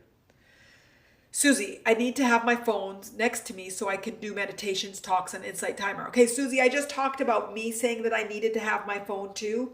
And then I ended up recognizing, no, actually I can have a different device. I can have a device that isn't my phone. I can have a device that isn't something that gets every text, every email, every blip, every boop, every whatever. So I still keep, and I don't know if after today, if I will be brave enough. I know it takes courage for me to keep my phone out of my room, but I do have another iPhone in the house that's not being used that I might be able to have some of the things that give me comfort, like you said, the Insight Timer meditations and a clock, the alarm, have a way for my children to reach me and see. So maybe we can have a derivative of our phones that give us what we need, not again from scarcity, but not giving us all of that extra distraction. So, but Susie, you don't have to take your phone out of your room to have good sleep. But if it adds and contributes to distraction, and I know it does for me, but like I said before, not enough for me to take action yet. But I really want to, because I know it's not the best for me to wake up with the phone by my side. Anyway, Lynn, I've heard that listening to yoga nidra is as good as sleeping. Yes, Lynn, I've heard that yogic and meditation it is. So when you wake up in the middle of the night, say, hey, I can still get the benefits of sleep by going in deep. Yoga nidra, just a meditation, just music, breathing, doing the self-awareness, whatever it might be. Jen, I love sleep. I also love watching my boys sleep. They make me want to sleep. They look at peace and free without a care in the world. Gary says, poor Mo. Okay, so my cats had to be kicked out of my bedroom because they sleep with me, and sometimes they impact my sleep. Sometimes they come in and sometimes they decide to play in the middle of the night. Sometimes they come and wake me up, both of them, at different times because they want me to pet them and then go back to sleep with me. And I realize that sometimes they don't distract me at all. Zero. And they just sleep, one beside me and one just in between my legs, and fine. Sometimes they will distract me, wake me up 2, 3, 4, even 5 times a night. So when I was telling my neighbor, he's like, Manal, you can keep them out of your room. And I'm like, oh, but they're my babies. They're my babies. And then I realized, yeah, they're my babies, but I need to sleep, and my sleep is really important, and it was impacting the quality of my sleep. So now sometimes I'll be like, okay, boys, sorry, I need good sleep today, and I'm not going to gamble on your behavior. And some days it will be open and they don't disturb me. So it's really interesting how I had to evolve with, there was external distractions that I couldn't control that night, but I can control and create a boundary from them even coming into my room. But I really love them when they sleep with me. So it was, that one was a struggle as well, but it feels good to have restful sleep, and that feels better than having not rested sleep. Amy, I turn my screen black and white. It's way less enticing. I often keep it like that during the day too. Makes a huge difference. Amy, my eldest daughter, her phone is in black and white too. All the time. And when I look at it, it's sometimes like, ugh, how do you use that? But she said it's been proven that you look at it way less and it's not enticing, and you don't want social media because it's black and white. So she's done that too. It's constantly black and white. And she's done that for maybe 2 or 3 years. I feel like a long time. Like, then she turned it back to color, and then she's like, no, I'm keeping this black and white. It is a really, really, really effective way for you to not have the adrenaline that need if your phone is a big distraction. Amy, thank you for sharing that. Andrea, I listened to one of my many stories on Insight Timer from Michelle Sanctuary. Always works if I can't go back to sleep. Fantastic. I've never heard of her, so I'll look into it. Amy, I also put timers on my app so I can only use them a certain amount. And that's what we did during COVID too. And then I locked them down in the evenings and nights. The 3 kids did that during COVID. They each took each other's phones. So one had one and one had another and another had another. And they minimized how much time they could use on it. This had nothing to do with me. It was just the 3 of them that were like limiting how much time on Snapchat and Instagram, on TikTok, and then it would be interesting to see, well, you know what, I don't need more of my Instagram time, but I need more TikTok time, and they put on the limitations. It was a really, really fun, insightful way that to watch them actually sort of grow up into recognizing the impact of their phones and social media, and them each being accountable and recognizing that it's hard to be responsible for yourself. So they each had each other's passwords, and when it was so fun because they're like, they would barter time, and they're like, listen, we were in the car and I used it all in the car, and we were doing anything, give me, and they're like, okay, how much more? 30, no, 30 is too much. Okay, I'll give you 20. It was a lot. It was so much fun. It was actually, I just loved it. It was just so fun. Thank you for reminding me about that time. I see the hearts going on. It was so lovely. It was so fun to watch them negotiate and manage and start to talk about and recognize the impact of these devices on our lives. So I also put timers on my app, so I only use them at a certain amount of time, and then I lock them down in the evening night so I can make calls in emergencies, access and timer, and that's about it. Check your phone settings to see what you can do. Amy, that's fantastic mechanisms to enable us. I'm going to say this is so important. This is enabling us, not controlling us. This is empowering us not to control us. This is to help it be easier for us to implement the things that we know that are good for us. Good for us. And if it starts to feel like control, don't do it. If it starts to feel like lack of freedom, don't do it. We're doing these and offering these things to say, hey, this is how I use with the stickiness of social media. Oh, this is what I did. Oh, this is what I did. Oh, my kids did this and it worked as well. Oh, it became fun. It became a game. It became a game to see what time, who finished their TikTok time before the other, and sort of like not judge each other in a bad way, but playfully is like, oh yeah, I got caught up on it because of this, and just sort of become accountable for it outside of yourself. So it's fantastic. Jen, yes, Manal, my boys don't sleep with me, but sometimes I sleep with them in their living space. That's so cute. That's so cute. Now Gary says, poor Miney. Lynn, must be my age. I hate my cell phone. Lynn, I'm not going to comment because I don't like limiting my age, but it's nice not to like a cell phone. I think it's really a thing. I enjoy the liberation mine gives me. My phone gives me so much liberation. And I find that it gives me It gives a lot of people, like video games, even how people talk about video games. I'm like, as long as my son enjoys it and it's pleasure, it's fantastic. What I'm going to teach him is to when to moderate when it's too much and when it's not serving him. But video games, fantastic. It gives a lot of things. It gives a lot of strengths and tools. So yeah, it's okay. It's okay. But when it's not okay, he's got to start to learn how to measure when it's not okay and then start to moderate it. So what I'll have is conversations of, when is it too much? When do you not use it? When do you moderate it? How do you see da da da da da da da da da da? Amy, I hate mine too, Lynn. A necessary evil. I love mine. Okay, both of you, I might suggest not to hate your cell phones. If you keep them and you have them, find another relationship with them.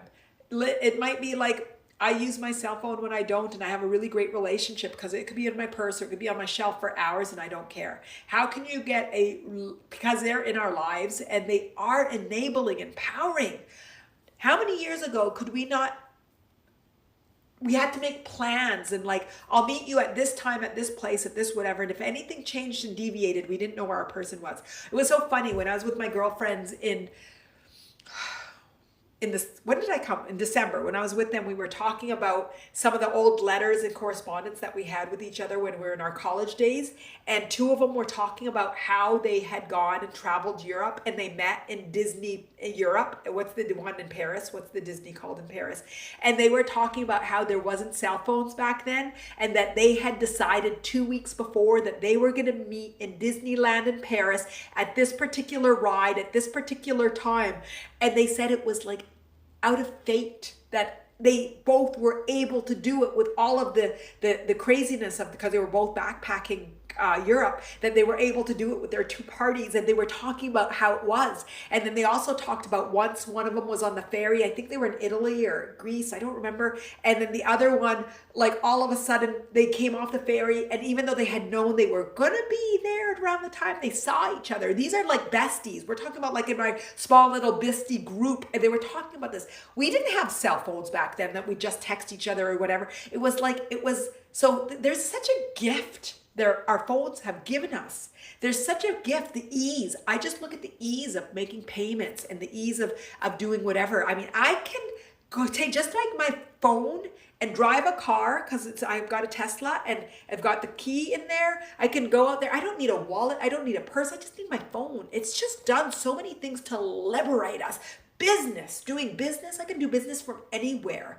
Anywhere. When I was selling software, I could be anywhere. I could be in Houston, I could be at the beach, I could be in whatever where, I could be in Vancouver, I could be playing with my child Lego and turn around and give that email and nobody would know any better. And I was responsive to my clients. Responsive, boom. In a second, my clients felt like I was there for them anytime, but I was there with my child. I could manage the work-life balance in such a powerful way because I had a mobile phone. I could be present with my baby and then also be present for my clients. So how do we see that our phones are enablers, and the way that they're disablers, we don't let it disable us? Lynn, yes, a cell phone has many useful qualities and I just don't understand the constant connection. Fantastic. So Lynn, I'm going to say it differently. You have the best elements of the phone. It enables you and you're not tied to it, tethered to it. So you're free from it. A family in a restaurant, all other phones, exactly. So Lynn, you have acquired the thing that many people desire, full freedom from your phone, full freedom. Full freedom. So interesting that our phones are coming in so much. And I know I talked a lot about it, but I think it's a huge, yes, you're free. Woohoo. So Lynn, it's not that you hate your phone. No, actually even further, you have found how your phone can be an enabler for your life and you are free with a phone. That's powerful. Absolutely powerful. Celebrate that power that you have because there's many people that want that power. There's people that have to make their phone. We talked about Amy talked about it and I talked about it with my daughter. Make it black and white so they can achieve movements towards that or to get there. You can do it in color. You can do in color. You're so powerful, Lynn. Just like your beautiful profile pic is all in color. Okay, beautiful, beautiful, beautiful. Amy, I hate mine too. Lynn, a necessary evil. So Amy and Lynn, I'm gonna challenge you both to reshift that. How does your phone, and why do I think it's necessary to shift it? I feel that the more that we can see how fortunate that we are and have a lens of empowerment and ease and enabling, the more it shifts everything that we see in life. So it's just this, I really feel like a lens, a useful tool. Perfect. A useful tool, period. Not even when necessary. Even, okay, when necessary, a useful tool, period. Useful tool, period. And do you see the value in shifting the way that you see your relationship with your phone? That's my question. Brooke, I do not want to be that available unless we have young children or ailing loved ones. Fantastic, Brooke. So under X and Y conditions, I want to be free. Beautiful. Live that life. Live that life and make that life with your phone. Fantastic. Beautiful, beautiful, beautiful, beautiful. But now, where are you going to post this class audio? I want this audio, as I found this session includes many, many things that I learned in the past 6 years by reading and joining paid programs, especially for sleep. Oh, Aluk, this is fantastic. Usually I post it on YouTube. I was trying to post my audio also on Insight Timer, but they just didn't. It was another level. It's harder to make sure that the quality is okay, but with video, it's more forgiving. And I also talk a lot with my hands. I realize that a lot of times I say something and it's my hands that are also doing it. So I just felt like it wasn't doing service to the Insight Timer community to post my audios. They were 2 hours. The quality of the audio was not, and video is more forgiving with the quality of audio and blah, blah, blah, blah. But that's my answer. And I don't know, did any of you listen to my audios and did you have any feedback and thought of it on the Insight Timer live stream audios? Did anybody here listen to them? And how does it compare to the video? I felt with video, you could choose to listen to it, but not watch it. Anyway, tell me what you guys all think. Okay. Jen, yes, my boys, I already said that. Okay. Age, we talked about that. Manal, Amy, it did take a little time to get used to, but when I realized how free I was from all the extra noise, I think we're talking about the color. Aluk, I make my cell phone my servant. I use it when I need it. I control it, not it. Aluk, I like that. And I feel like that's the relationship I have with my phone. Sometimes it gets me and I'm watching things and I'm like, wait a second, how did I just get sucked into that? And watching mindless things. But for the most part, my phone, 99% is working for me. It's working for me. My website, yeah, but it's my website. It's because I just put in my website because I do things all at the same time. My phone works for me. I can work on it. I can play on it. I can connect on it. I can engage on it. I can finance it on it. What else do we do with it? I do. It works for me. It works for me. And does that mean that I need it quite frequently? Yes. But when I recognize, oh, I'm working on it right now. This is not a phone. This is a pseudo laptop. Can I tell you guys how many inspirations have started on my phone? How many inspirations have started on my phone? My book started with my phone. Having my phone as a tool right now, I was talking to somebody and they just gave me all of this information that was so important, that's going to be helpful, that I'm going to be using all on my phone. I wasn't going to take out my Surface and start to plug from Surface. I think I plugged Apple. How many things have I plugged today? I wasn't going to take out my Surface, but I had my phone and she was saying all this stuff and I was like, do. And I was like, can you say that again? How many times have I needed to take out, I had some inspiration, I needed to record it. Boom, going to record it. Voice memo. So now I have it. So my phone is my tool, and it's one of my strongest, most powerful tools. My phone. And I want to keep it that way. And do sometimes I enable it. I'm being careful about how I say it because I want to be true to myself, not that. Sometimes do I feel that I would like to be able to detach from it? Absolutely. But then I'd need another device that's just a phone so my kids connect with me. So there's a just that I need in there. Somehow that got through. Okay. Luke, I learned it in my practice of mindfulness meditation, doing things mindfully. Perfect, perfect. And that's my intention too, is doing everything mindfully. Love it. Lynn, one day could we have a session about finding a like-minded flesh and blood tribe like we have here? Yes, but Lynn, we already have it. But are you saying in your physical life you want to find finding your tribe?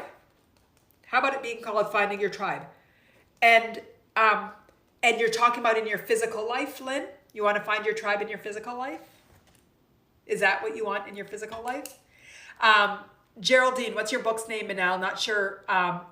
Not sure who, not aware. Geraldine, it's not published yet, but my course is coming out on Monday, and it's called Attaining the Why, Geraldine? Because I have so much I'm doing, but it's going to be, I think I made the commitment to it. You're so cute. Attaining the life you desire, finding your authentic self by letting go of life's expectations. That's the course, and it's coming out on Monday. And I'm really excited about it. It's really all the fundamentals that we talk about today, every day. It's all the fundamentals. It's going at the fundamentals, going at the fundamentals, going at the fundamentals. Really, really, really, really, really, really exact. It's not on Insight Timer. It's not. It's on my website. You can find it on my website. I'm just answering the questions that you're all saying, but it is on my website. Okay. But it's all the same thing that I'm teaching here, but it's just in a very different approach, and it allows more mediums. Insight Timer, there's not enough mediums right now. Can't wait, plan to be aware this time. Geraldine, what do you mean? Can't wait, plan to be aware this time. Plan to be aware of what, Geraldine?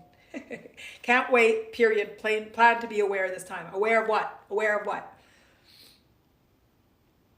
Of my book. Okay, yes, soon.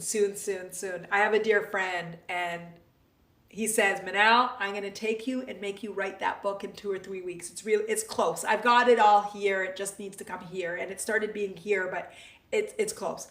Okay, Lynn, a real physical tribe. Yes, we can talk about it. We're going to say finding your tribe, and it's easy.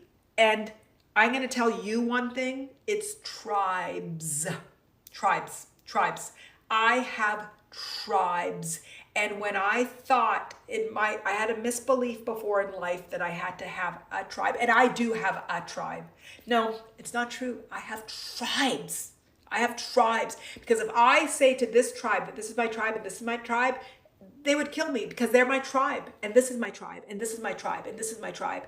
And we will talk about finding your tribes, and we are one of your tribes, and your family is a tribe, and this friend group is a tribe, and this friend group is a tribe, and this friend group is a tribe, and all together they make us whole in different ways. But Lynn will talk about that, because I have come to a spiritual understanding of friendships and tribes, and how it meets you and how you meet it and how it amplifies you. It will be a fun one. But the fact that you see this, who sees this as their tribe? Who recognizes that Mattain, Manal, whatever you want to call it, it's Mattain by Manal, but Manal, who sees us as a tribe? Who sees us as a tribe? Who sees us as a tribe? Who feels that we are a community? Who starts to, Jennifer, fantastic. Yeah, Valerie, fantastic. Who's starting to see, Lynn, fantastic, me. Who's starting to see, I come in and I have friends and I don't have to explain myself anymore. They get me. Jen, me, absolutely. They get me. I don't need to say anymore. I don't need to talk. They know where I'm spiritually coming from. They understand me, and they know that my intentions, and they see the beauty in me. They see the strength in me. They see. Give me with hearts and give me with everything, that you know that this is a tribe. Fantastic. And then how many people see this Insight Timer community as their tribe? How many people see the Insight Timer community as their tribe? How many people see the Insight Timer community as their tribe? How many sees that here's another mechanism for me to lean into a community of like-minded people? I get the hearts going. Thank you. Lynn, that's the beauty, that I don't have that I don't have in some of my tribes. And once we acknowledge we have it here, and we have it in Insight Timer, then we realize that we can create it. We can create it. We can create it. That's power. We can create it. And then this feels virtual. I know, I joke around, but it's not a joke. We've said so many times, I can't wait to get till we're live, till we're together, whether it's in Vancouver, I'll start with, or London, or if it's in Irish, what is it? Phoenix Park. Ren told us we want to go to Phoenix Park. Wherever it might be, we've created virtually. We have it here in this group, Mattain, Manal, whatever we want to call it. We have it inside Timer. We created it virtually. That means if I create it virtually, I can create this physically. It's no different creating something virtually versus physically. There's no difference. The perception of virtual versus physical might be different, but it's not different. So if you created there, we could create it there. We'll have a great session on there. Lynn, I'm in Raleigh, so it's so funny. I listed every city but my city, Raleigh. But Vancouver is where my home is too. So that's why I said Vancouver. It's a big city. But New York, Vancouver, LA, wherever. Phoenix, Arizona is Arizona. London, Paris, UK, New Zealand. Sometimes I say, isn't it so funny? Sometimes I say countries, sometimes I say cities, and sometimes I say continents. But it doesn't matter where it's going to be. We will have many opportunities for us to be physically together and to grow and to love and expand and to just enjoy ourselves in the physical, because virtual is nice, but the physical is so nice. Brooke, my Dharma teacher told me about Insight Timer before COVID. So grateful for this tribe. Fantastic. I don't remember how I found Insight Timer. Ooh, my hand was down and I touched something. It was my cat, like waiting for a pet. It's like, what was that? It was my cat.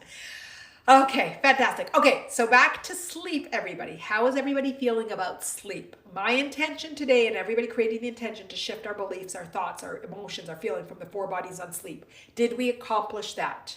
Is everybody feeling complete? Is everybody feeling complete? Is everybody feeling complete?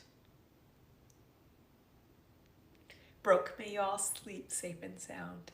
Beautiful. Sleep is a gift. Sleep is a gift. Sleep is a gift. And it's up to us to see the gift, to use the gift, to make most of the gift. Lynn, complete and pixelless. So beautiful. It's so funny, Lynn, that you use pixels as wholes, because pixels is light. So it's so funny to me. I was thinking about it later, actually, after the inspiration. I'm like, it's so funny that Lynn used the word pixels, because pixels are actually light. And I get it. You imagine the pixels as being black. So it was black. But it was so interesting to me because pixels is sort of like, I'm aging myself now. Light bright. Or bright light. Was it called light bright? It was called light bright. Remember light bright? And we'd put the little lights into the little pixels. Those are pixels. Like graphics is done through little pixels. And so it's so funny that you use pixelless. And I'm like, Lynn, you're describing wrong. Lynn, it's light. You're describing light. A pixel is light. Which actually your profile picture is a bunch of pixels, aren't they? What are they a picture of?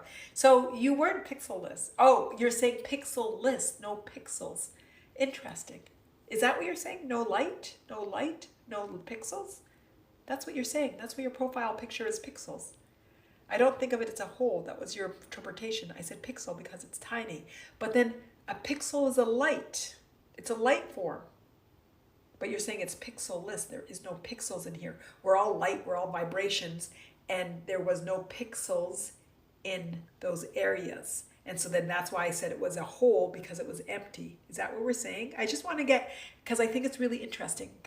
Tell me if I'm right. Guide me. Brooke, free from suffering, happy at heart. Fantastic. And then Brooke, I just want to say free. I just want to say worthy. Just want to say happy. Okay? I don't want free from suffering. I just want free. I want happy. I want worthy. Okay? And no, it's free from suffering. I know.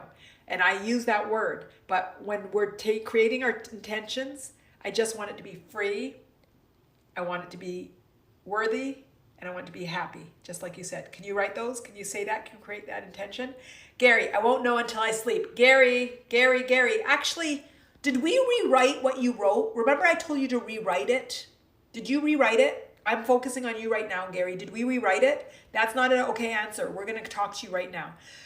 Lynn, I didn't think of it as a whole. That was your interpretation. I said pixel because it's tiny. It was a tiny dark pixel. So it was unlit. Interesting. It's still interesting that you use the word pixel because pixel is light, but it was dark. It was dark. This little spot I couldn't release, but I wouldn't release it, so it wasn't really there. Beautiful. Yeah, because the pixel is light. You just had to change the color. You just had to dye it. The light was off. You had to turn it on. You had to turn it on. Beautiful. That's a meta mantra. Beautiful, Brooke. Good. I think I missed. Oh, that's a meta mantra. That is a mantra. So that's why sometimes I don't like some of the things because there's limiting beliefs in them for me. I don't like it. I don't like it. I don't like saying freedom from suffering because we talk about suffering in it. If I'm really going to do a mantra, I want it to be full of just light and high vibration. So it's just freedom, worthiness, and happiness. I don't need to say from what.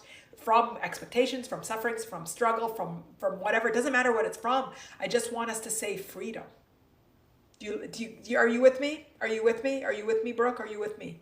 Jen, I think all of our 4 bodies will explode once we all meet up physically. We will be so excited, not to mention the laughing, singing, crying, and selfies. Oh my God, I love it. I love it. I love it. Christine, I think I missed the beginning. What are the 4 bodies? Egoic body, mental body, emotional body, and physical body. Our 4 bodies. Our 4 bodies. Good. Brooke said, okay, good. Jeff, that's the old commercial. Oh, Jeff, light bright, making things with light. What a sight, making things with light bright. Jeff, am I supposed to sing this as the little jingle? Light bright, making things. I don't even remember what the jingle is, but I do know that there was like light bright, making things with light. What a sight, making things with light bright. You're going way back with me. Oh, whoa, take me out of that one. Brooke, safe and secure, free from suffering, happy at heart. That's what the mantra is for yourself and anyone you're angry with. Also a neutral person like the mailman. Love it.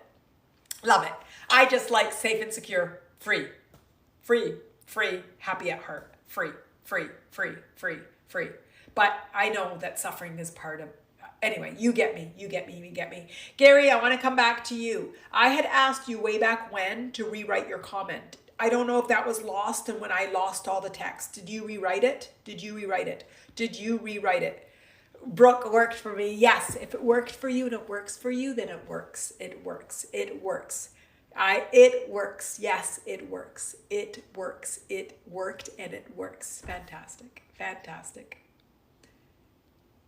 Fantastic. Okay, so everybody's feeling great. Gary, I want to shift a few things and I want to poke at you. I won't know until I sleep. No, create the intention for it now. Now, create it for it now. And I don't remember what your comment was, but your comment was a bit the same type of thing, that there was uncertainty and lack of clarity in your last comment when I asked you to rewrite it again. So what I want for you is start to become mindful of the self-doubt that you have in some of, or it's like we talked about it, some of that are you here, Gary? Are you here? I don't know if there's a lag or what's going on.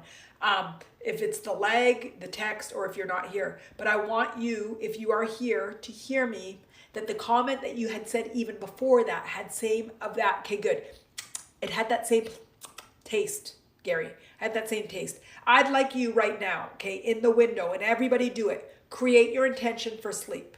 And tell me, do you feel aligned, empowered now to make good sleep choices and to establish positive sleep? Tell me how you'll answer that. Tell me how you'll answer that. What I want is for you to really become self-aware of the limiting. You don't put limiting beliefs and you don't put limiting thoughts, but you put limit in your capability and your clarity. And the thing is, I know in your professional world, I know that you go to house and you make, I don't know what you do in business. I don't know, but I know that you're a highly successful businessman. And I know that when you work with focus and you work with deliberately and that you get things done. I know that about you. And tell me if I'm wrong about you. That in business, you are confident, you are clever. I just said it because it's C for alliteration. And you're clear. Confident, clever, and clear. I got 3 C's. Clarity. You have the 3 C's in work. I know you do, right? Tell me that you do. And I only know you never talked about work. So I'm just talking about me from me, what I know from you during you coming during these inspirations. I know that you're a powerhouse in work and that you're successful in business, that you're successful in how you run business, and you have a large breadth of understanding of how to make business successful. Okay? This is all true. I'd like you to let me know that it's true. Is it lagging? Because you said you're here, so I know when you're here you answer. Do do do do do do do do do do do do do. There he goes. True, true, true. That same energy that you have towards what type of business do you do, if you don't mind sharing? Like, what is your domain? What industry are you in? What industry? Just go as general as you want. I don't care specifically. I just want in general. General. Geraldine, do you like the little do-do? Jeopardy? You all know that I dance and sing when we get to it. So, Gary, what industry are you in? As we say this, 124 at 1:30, January 24th at 1:30, overwhelmed by life. Logging, trucking, fantastic. That's a really not intense, it's a complex industry, and it's a tough industry, and there's a lot going on, and there's a lot of knowledge that you need, and there's a lot of logistics. It's a logistical type of industry, right? Really logistical and optimization, and very competitive. So to do that well means that you know, and that you're good, and that you have the capacity in a very strong way to make things happen. True. It's competitive. It's the margins are low, and there's a lot of, it's very operational. It's very doing. It's an operational industrial industry. Okay? And you do it with confidence, you do it with clarity, you do it with high skill, and you do it well. And again, you've never told me this. I'm intuitive, or I've extracted it from comments that you have said in the past. And now I know what it is, what your business is. Okay? So that same energy that you have towards business, it's all the high-tech stuff you see on TV. Okay, fantastic. That same energy that you have towards your business and confidence in your business and your skill sets, I want that same energy applied to Gary. And this is for all of you. There are aspects of your life that you just feel like you're inspired. You radiate the truth of that. It might be roller skating. It might be playing light bright. Roller skating, I gave a nod to us. Could be playing light bright. Could be bike riding, could be swimming, could be running, could be dancing, could be singing, could be cooking, could be working, could be your career, it could be coding, it could be being with your children, it could be being on a live stream and sharing your inspiration. There's some things that you just have so much confidence, clarity, and knowing. And I want us to take whatever we have that highest vibration towards and to apply it to how we feel about ourselves. Gary, it seems like operation was more fun. Are you saying in the past it was more? Wonder if there's a light bright app. There are in some parks like these big light brights, and you get to, in some museums, some kid museums, and you sort of push them, and sort of like just such a nice nod towards our days of light. The game operation. What do you mean, Gary? It's all high-tech stuff you see on TV. It seems like operation, like the game operation was more. Gary, do you get my intention?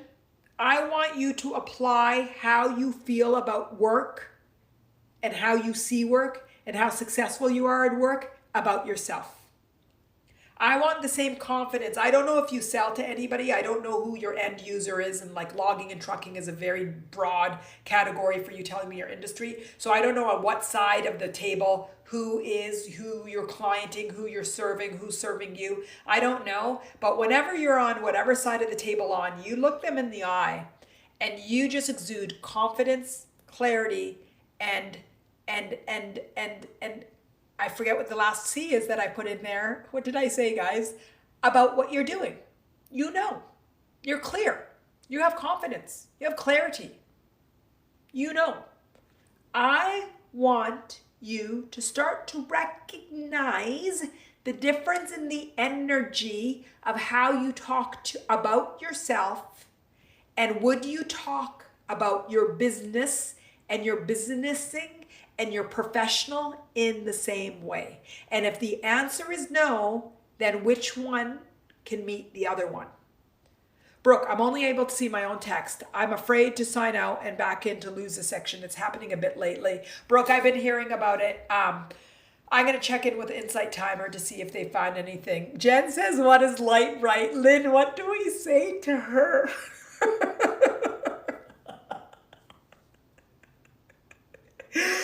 Oh, what do we say? Brooke says, Google it. Jen says, what is light right? It's so cute. It's so adorable. I don't even know how old you are, Jen, but you just gave me a great lens into your age.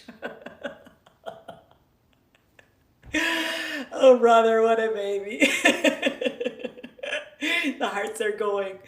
You could try Brooke as I did it many times. Easy to join. The voice and all. Oh my God. So funny. You mean you never played the game called Operation? Oh! Okay, I did play the game. Oh, you're saying the game of Operation is easier than Light Bright? Or the game of Operation is easier than what? Gary, wait. I need you to respond to this. Stay focused. Can you tell the difference about how you speak about yourself and then the confidence that you have in work?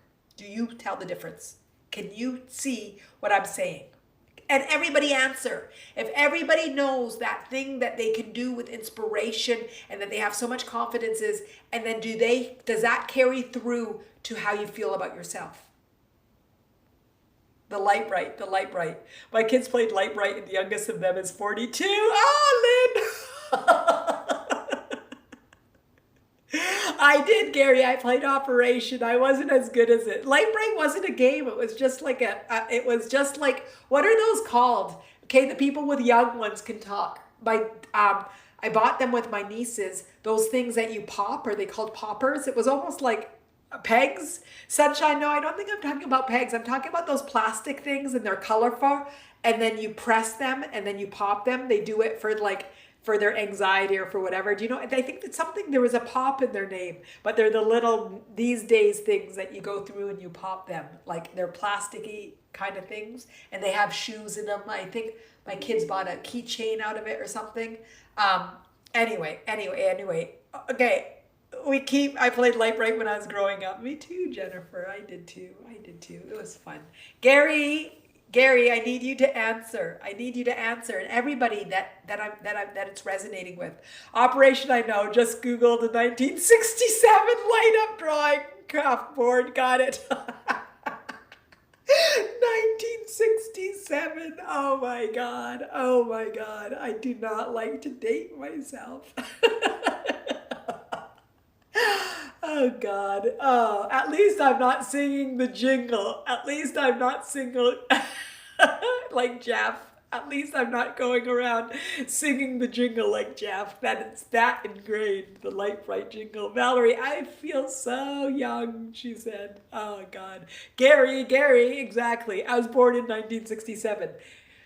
Gary, you're not answering the question. Is it just me, guys? Or is Gary not answering my question? He's here. This is what I'm talking about. I was born in 1969. I missed out, it seems. I refused to Google the jingle. Jen, you're within the age that you should see. I was born in 94. Jennifer baby. Ah, the babies come out. Isn't it so beautiful that we're all connected despite our ages? Like, it doesn't matter what year we're born or when we are, that we're all connected. Like, it's so beautiful, beautiful, beautiful, beautiful, beautiful. Gary, are you going to answer me, or are we going to end without you answering? So beautiful to me too. Ask the question again, please. Can you see the difference in how you have confidence in when you work versus how you treat yourself? I feel like Valerie's age all the time. Yeah, actually, Jen, me too. I feel like I'm 24. Like, I don't like saying my age because I feel like I'm still a baby. Like, I feel like I just graduated from university. Just graduated. I can assure you that I didn't just graduate. And one of my girlfriends is now teaching at UBC. My daughter is going to where I graduated. She's in her 4th year. Okay, sure, I see the difference. So Gary, what I want you to do, your homework for the week is for you to catch yourself and pretend you're selling Gary as you would be selling your logging or your trucking. Pretend that as you hold yourself when you talk about Gary, you're talking about yourself in the same tone and energy that you will in a professional setting. And that you start to hold yourself and hold yourself and hold yourself with that clarity and that power and that. Are you hearing me? Am I connecting with you? Jen, stay on Insight Timer, Valerie. Yes, Valerie has a beautiful future. She is beautiful. Gary, okay, and is it resonating with you? Here comes Cosmo. It was Bean before, now it's Cosmo. Valerie, you guys are so sweet. And she goes like this with the 33. She put 2 3s, which is my number. She puts the heart times 3. Is it times 3? Is that why you're doing it, Valerie? Heart times 3, or did you do the 3 times? It's so funny that little hold yourself in love and light. Yes, and Lynn, and even more, I'm saying to Gary, to hold himself in love and light and capacity and power and capacity, and did I say capacity twice? And capability and intention. When you say that the logs or the trucks or whatever is going to be done, and you make that commitment to that client, it gets done. I have no doubt that when you execute something, it gets done professionally. So when you make the intention to sleep well, that, yes, I created that intention. I thought you were asking me about the sleep. Yeah, I am talking about the sleep. I'm talking about the sleep tension. So when I say, how is your sleep? You're going to say, I have the intention to have the best sleep tonight. I'm really looking forward to seeing and applying a lot of the things that we learned today. From our I can do, from the capacity of the power, from empowerment. I have the capacity to make none will see what happens tonight. No, I am going to make what happens tonight. I am going to form what happens tonight. I am creating the intention for my tonight, my tomorrow night, my day after night, and then tonight, whatever happens, we're just going to see. Perfect. I do have that intention. I don't want to scroll back and tell you how you read it tonight before. You said what you would not say in a professional setting. You said I'm allowed to call on you today, so I am. You said something to the fact of, let me see what my anxiety does tonight. No, you're going to tell your anxiety what it's going to do tonight. But first of all, you're not going to call it anxiety. You're going to dissect the 4 bodies. We're not going to call it anxiety anymore. Anybody that's here and everybody that's following, we're not going to call it anxiety anymore. It's the expressions of the 4 bodies. We may have labeled it in the past anxiety or panic, fear. We're going to look at it of the expression of the 4 bodies. I was just thinking of the 4 noble truths. Buddha recognizing suffering so we can release it to freedom. Yes, Brooke. Fantastic. Yes. I also have fat texting thumbs. That's fine, Gary. So I'm going to ask you to create the intention that when you go to bed, you can have an immense, Brooke, I know, hence the mantra. I get it. My philosophy is life is life. and I don't like to call it struggling and suffering, but I know that the Buddhic and a lot of the spiritual is that we move past suffering to freedom, but in there we identify and we stick with the suffering. So I'm like, let's not call it suffering anymore. Let's just call it humaning. Let's call it the human journey. Let's call it our path. Let's call it conditioning. Let's give a lens of compassion, and that I feel that we identified. And Buddha's teachings are so powerful and amazing. So I'm not in any way doubting his teachings, but I know that context changes over time, and then we identify and hold on to things in a way that Buddha perhaps did not intend. So I like to shift the way that we say things, because I think that society gives us as an out. We're supposed to suffer. No, the intention was to go to freedom. The intention was to move. So that's where I'm coming from. But I love the Buddhic teaching. I love teachings, and I'm not in any way disputing the beauty of them. I'm just helping us reframe so we can get to freedom. That's what it is. Brooke, I victimized myself, so I need to recognize that. Exactly, we all victimize ourselves. So I'm not contradicting the teachings. I'm not in any way saying that my teachings are better than the Buddha. I'm never, ever like, oh my God, absolutely no. But what I'm going to do is 2023, when we are all alive, I'm going to speak to us in a way of recognizing where we as humans are using language to hold us from the intention of freedom. And maybe in the time of Buddha, the word of suffering wasn't used very much, but right now it is and it was going to be in my title, the word suffering, because it's so spiritual and that's what we're breaking from. But that's what I'm trying to do. Lynn says, please don't have the tribe meeting without me. I will schedule it in the next 2 weeks. And Brooke says, I know you're not trying to ever. And Gary says, I think a lot of times I get disconnected from Insight Timer, or get disconnected from yourself, Gary.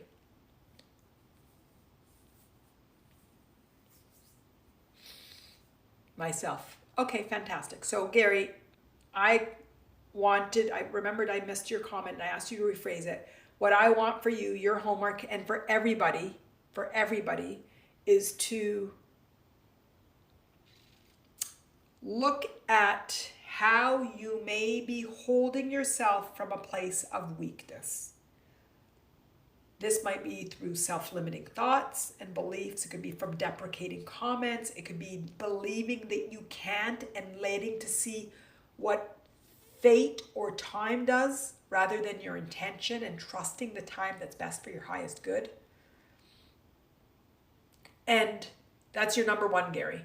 Number two, we're not going to identify anymore. And I'm not telling you guys, I sound like I'm saying it. Tell me if this is your intention.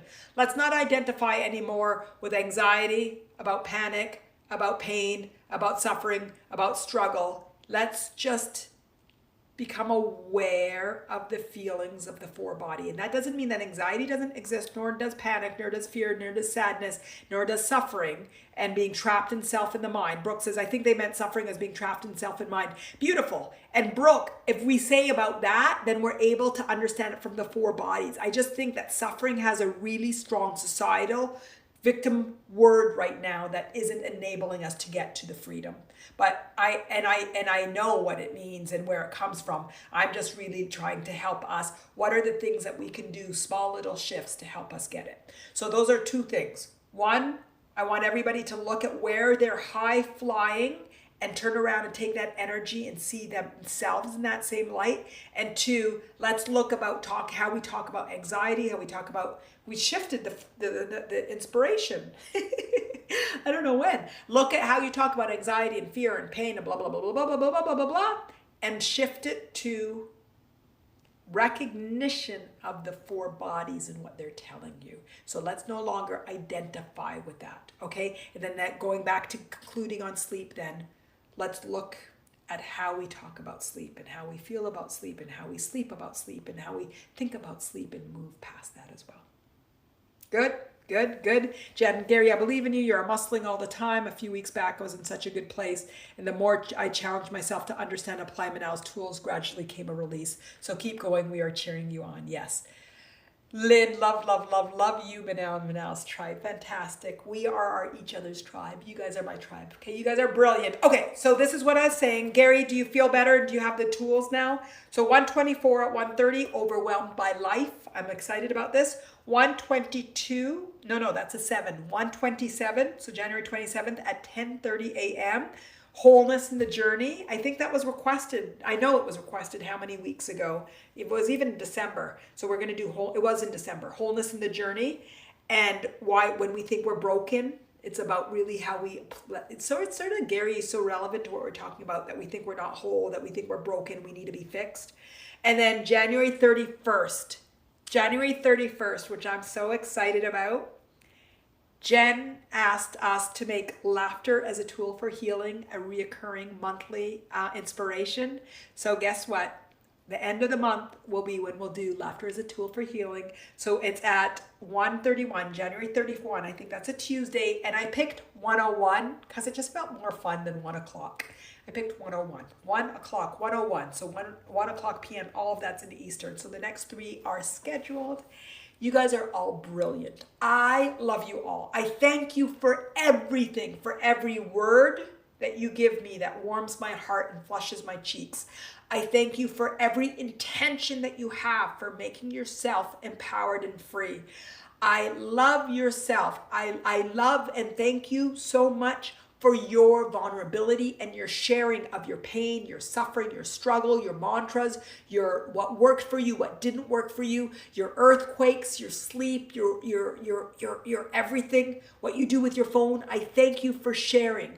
I thank you for your donations. I thank you for your donations, and they just warm our heart, because I know when we make a commitment to something, that we see it as more valuable. And so it's important to me, that exchange, and that if you feel that that's a powerful exchange for you, to feel the power, then I'm getting distracted because Jen is laughing about the cat jokes, because I think I wrote in the description that you're even allowed to bring cat jokes, and it was sort of a wink wink at Jen.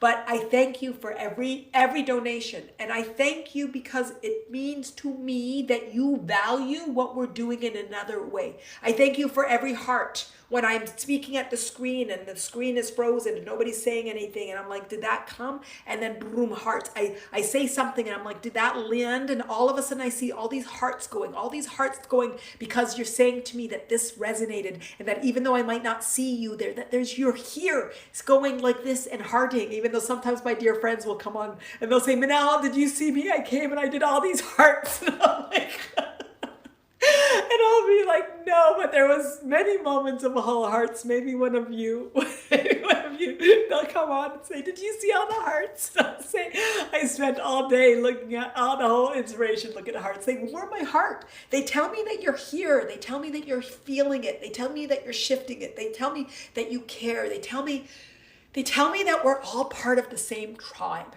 We're all part of the same tribe, and now I'm going to cry. We're all part of the same tribe, and this is a tribe of humans, and we're humans that are like self-aware, and that we've decided that we know that we can make life what we want it by going inside, and we're doing it together. And you make it fun, whether you bring in a cat joke or a joke that doesn't land, or we talk about Light Bright, or we talk about the game of Operation, we talk about things that we don't even know, or I try to say a Chinese fable and it comes out wrong, and you say, but no, you killed it. You just not nailed it. You just destroyed that. You destroyed that.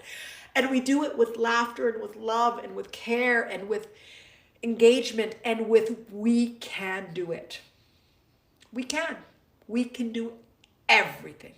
We can do anything. We are empowered to make the life we desire. And together we're going to keep not efforting, not intellectualizing, but feeling from joy, pleasure, and happiness. And I don't know why I'm crying, because we suffer when we don't need to. And we don't sleep when it's one of the biggest, best things for us. It's because we're not letting go of our minds, and all the judgments. And we're beautiful. We're all beautiful. Why am I crying? Who knows why I'm crying? Who else is crying? At least tell me that you're crying too. At least tell me that you're crying too. Okay, I see the hearts. I'm going to pretend all those hearts are Manal. We're crying too. Okay, so I will see you. Gratitude tears. Yes, yes, Brooke, gratitude. I'm grateful for all of you. So thank you, thank you, thank you, thank you. I love every single one of you. I love every single comment. I love every single ever Piper is crying, says Lynn. I love every single profile pic. I love all of the scrolling pictures along the bottom of you that I see every week, and you might not talk, but you're here. I see the pictures. I see the beautiful red sweaters, and I see the beautiful black and white pictures, and I see the cats, and I see the dogs, and I see the images of backgrounds and words, and I see the cats, and I see you, I see you. And I see those that come in every week and sometimes talk and sometimes don't. Maybe you're walking, and maybe you have the kids, and maybe you're cooking, maybe you're working, and maybe you can't talk and chat freely, but you're taking this all in. So thank you, thank you, thank you. You're all amazing. Miney and Mo are sleeping, and Jen is crying. Oh, fantastic, fantastic. Yay, Gary is crying. You win this time. You guys were beautiful. Life is meant to be beautiful. Life is meant to be beautiful. Let's calibrate to it together. Even if we have loss, and even if we're struggling, even if life is suffering, let's just celebrate and calibrate to the beauty of life together. And now I'm going to drop the mic. Except I don't want to hang up crying. I don't want to hang up. So say a couple of jokes, and then we'll drop the mic and go. You guys are all beautiful. You're all beautiful. Okay. Everybody feeling fantastic? I thank you. Thank you. Thank you, thank you, thank you, thank you, and I love you all. We are going to rock this thing called life together from a place of joy, freedom, worthiness, love, laughter, creativity, ease, flow, safety, capability, security, beauty, ease, abundance. Everything that we've talked about together, we will keep doing it together. I love you all. I will see you later. My love, always. If you like that, come to my website, www.Mattain, MATTAIN.me. Sign up for my newsletters. Be part of the circle. My course, my flagship course is out. Have you seen it? It will transform your life. Looking forward to seeing you wherever you want to play, on YouTube or Site Timer, Instagram, my website, my circle, my community. Let's keep playing and make the most out of this amazing life. My love, always.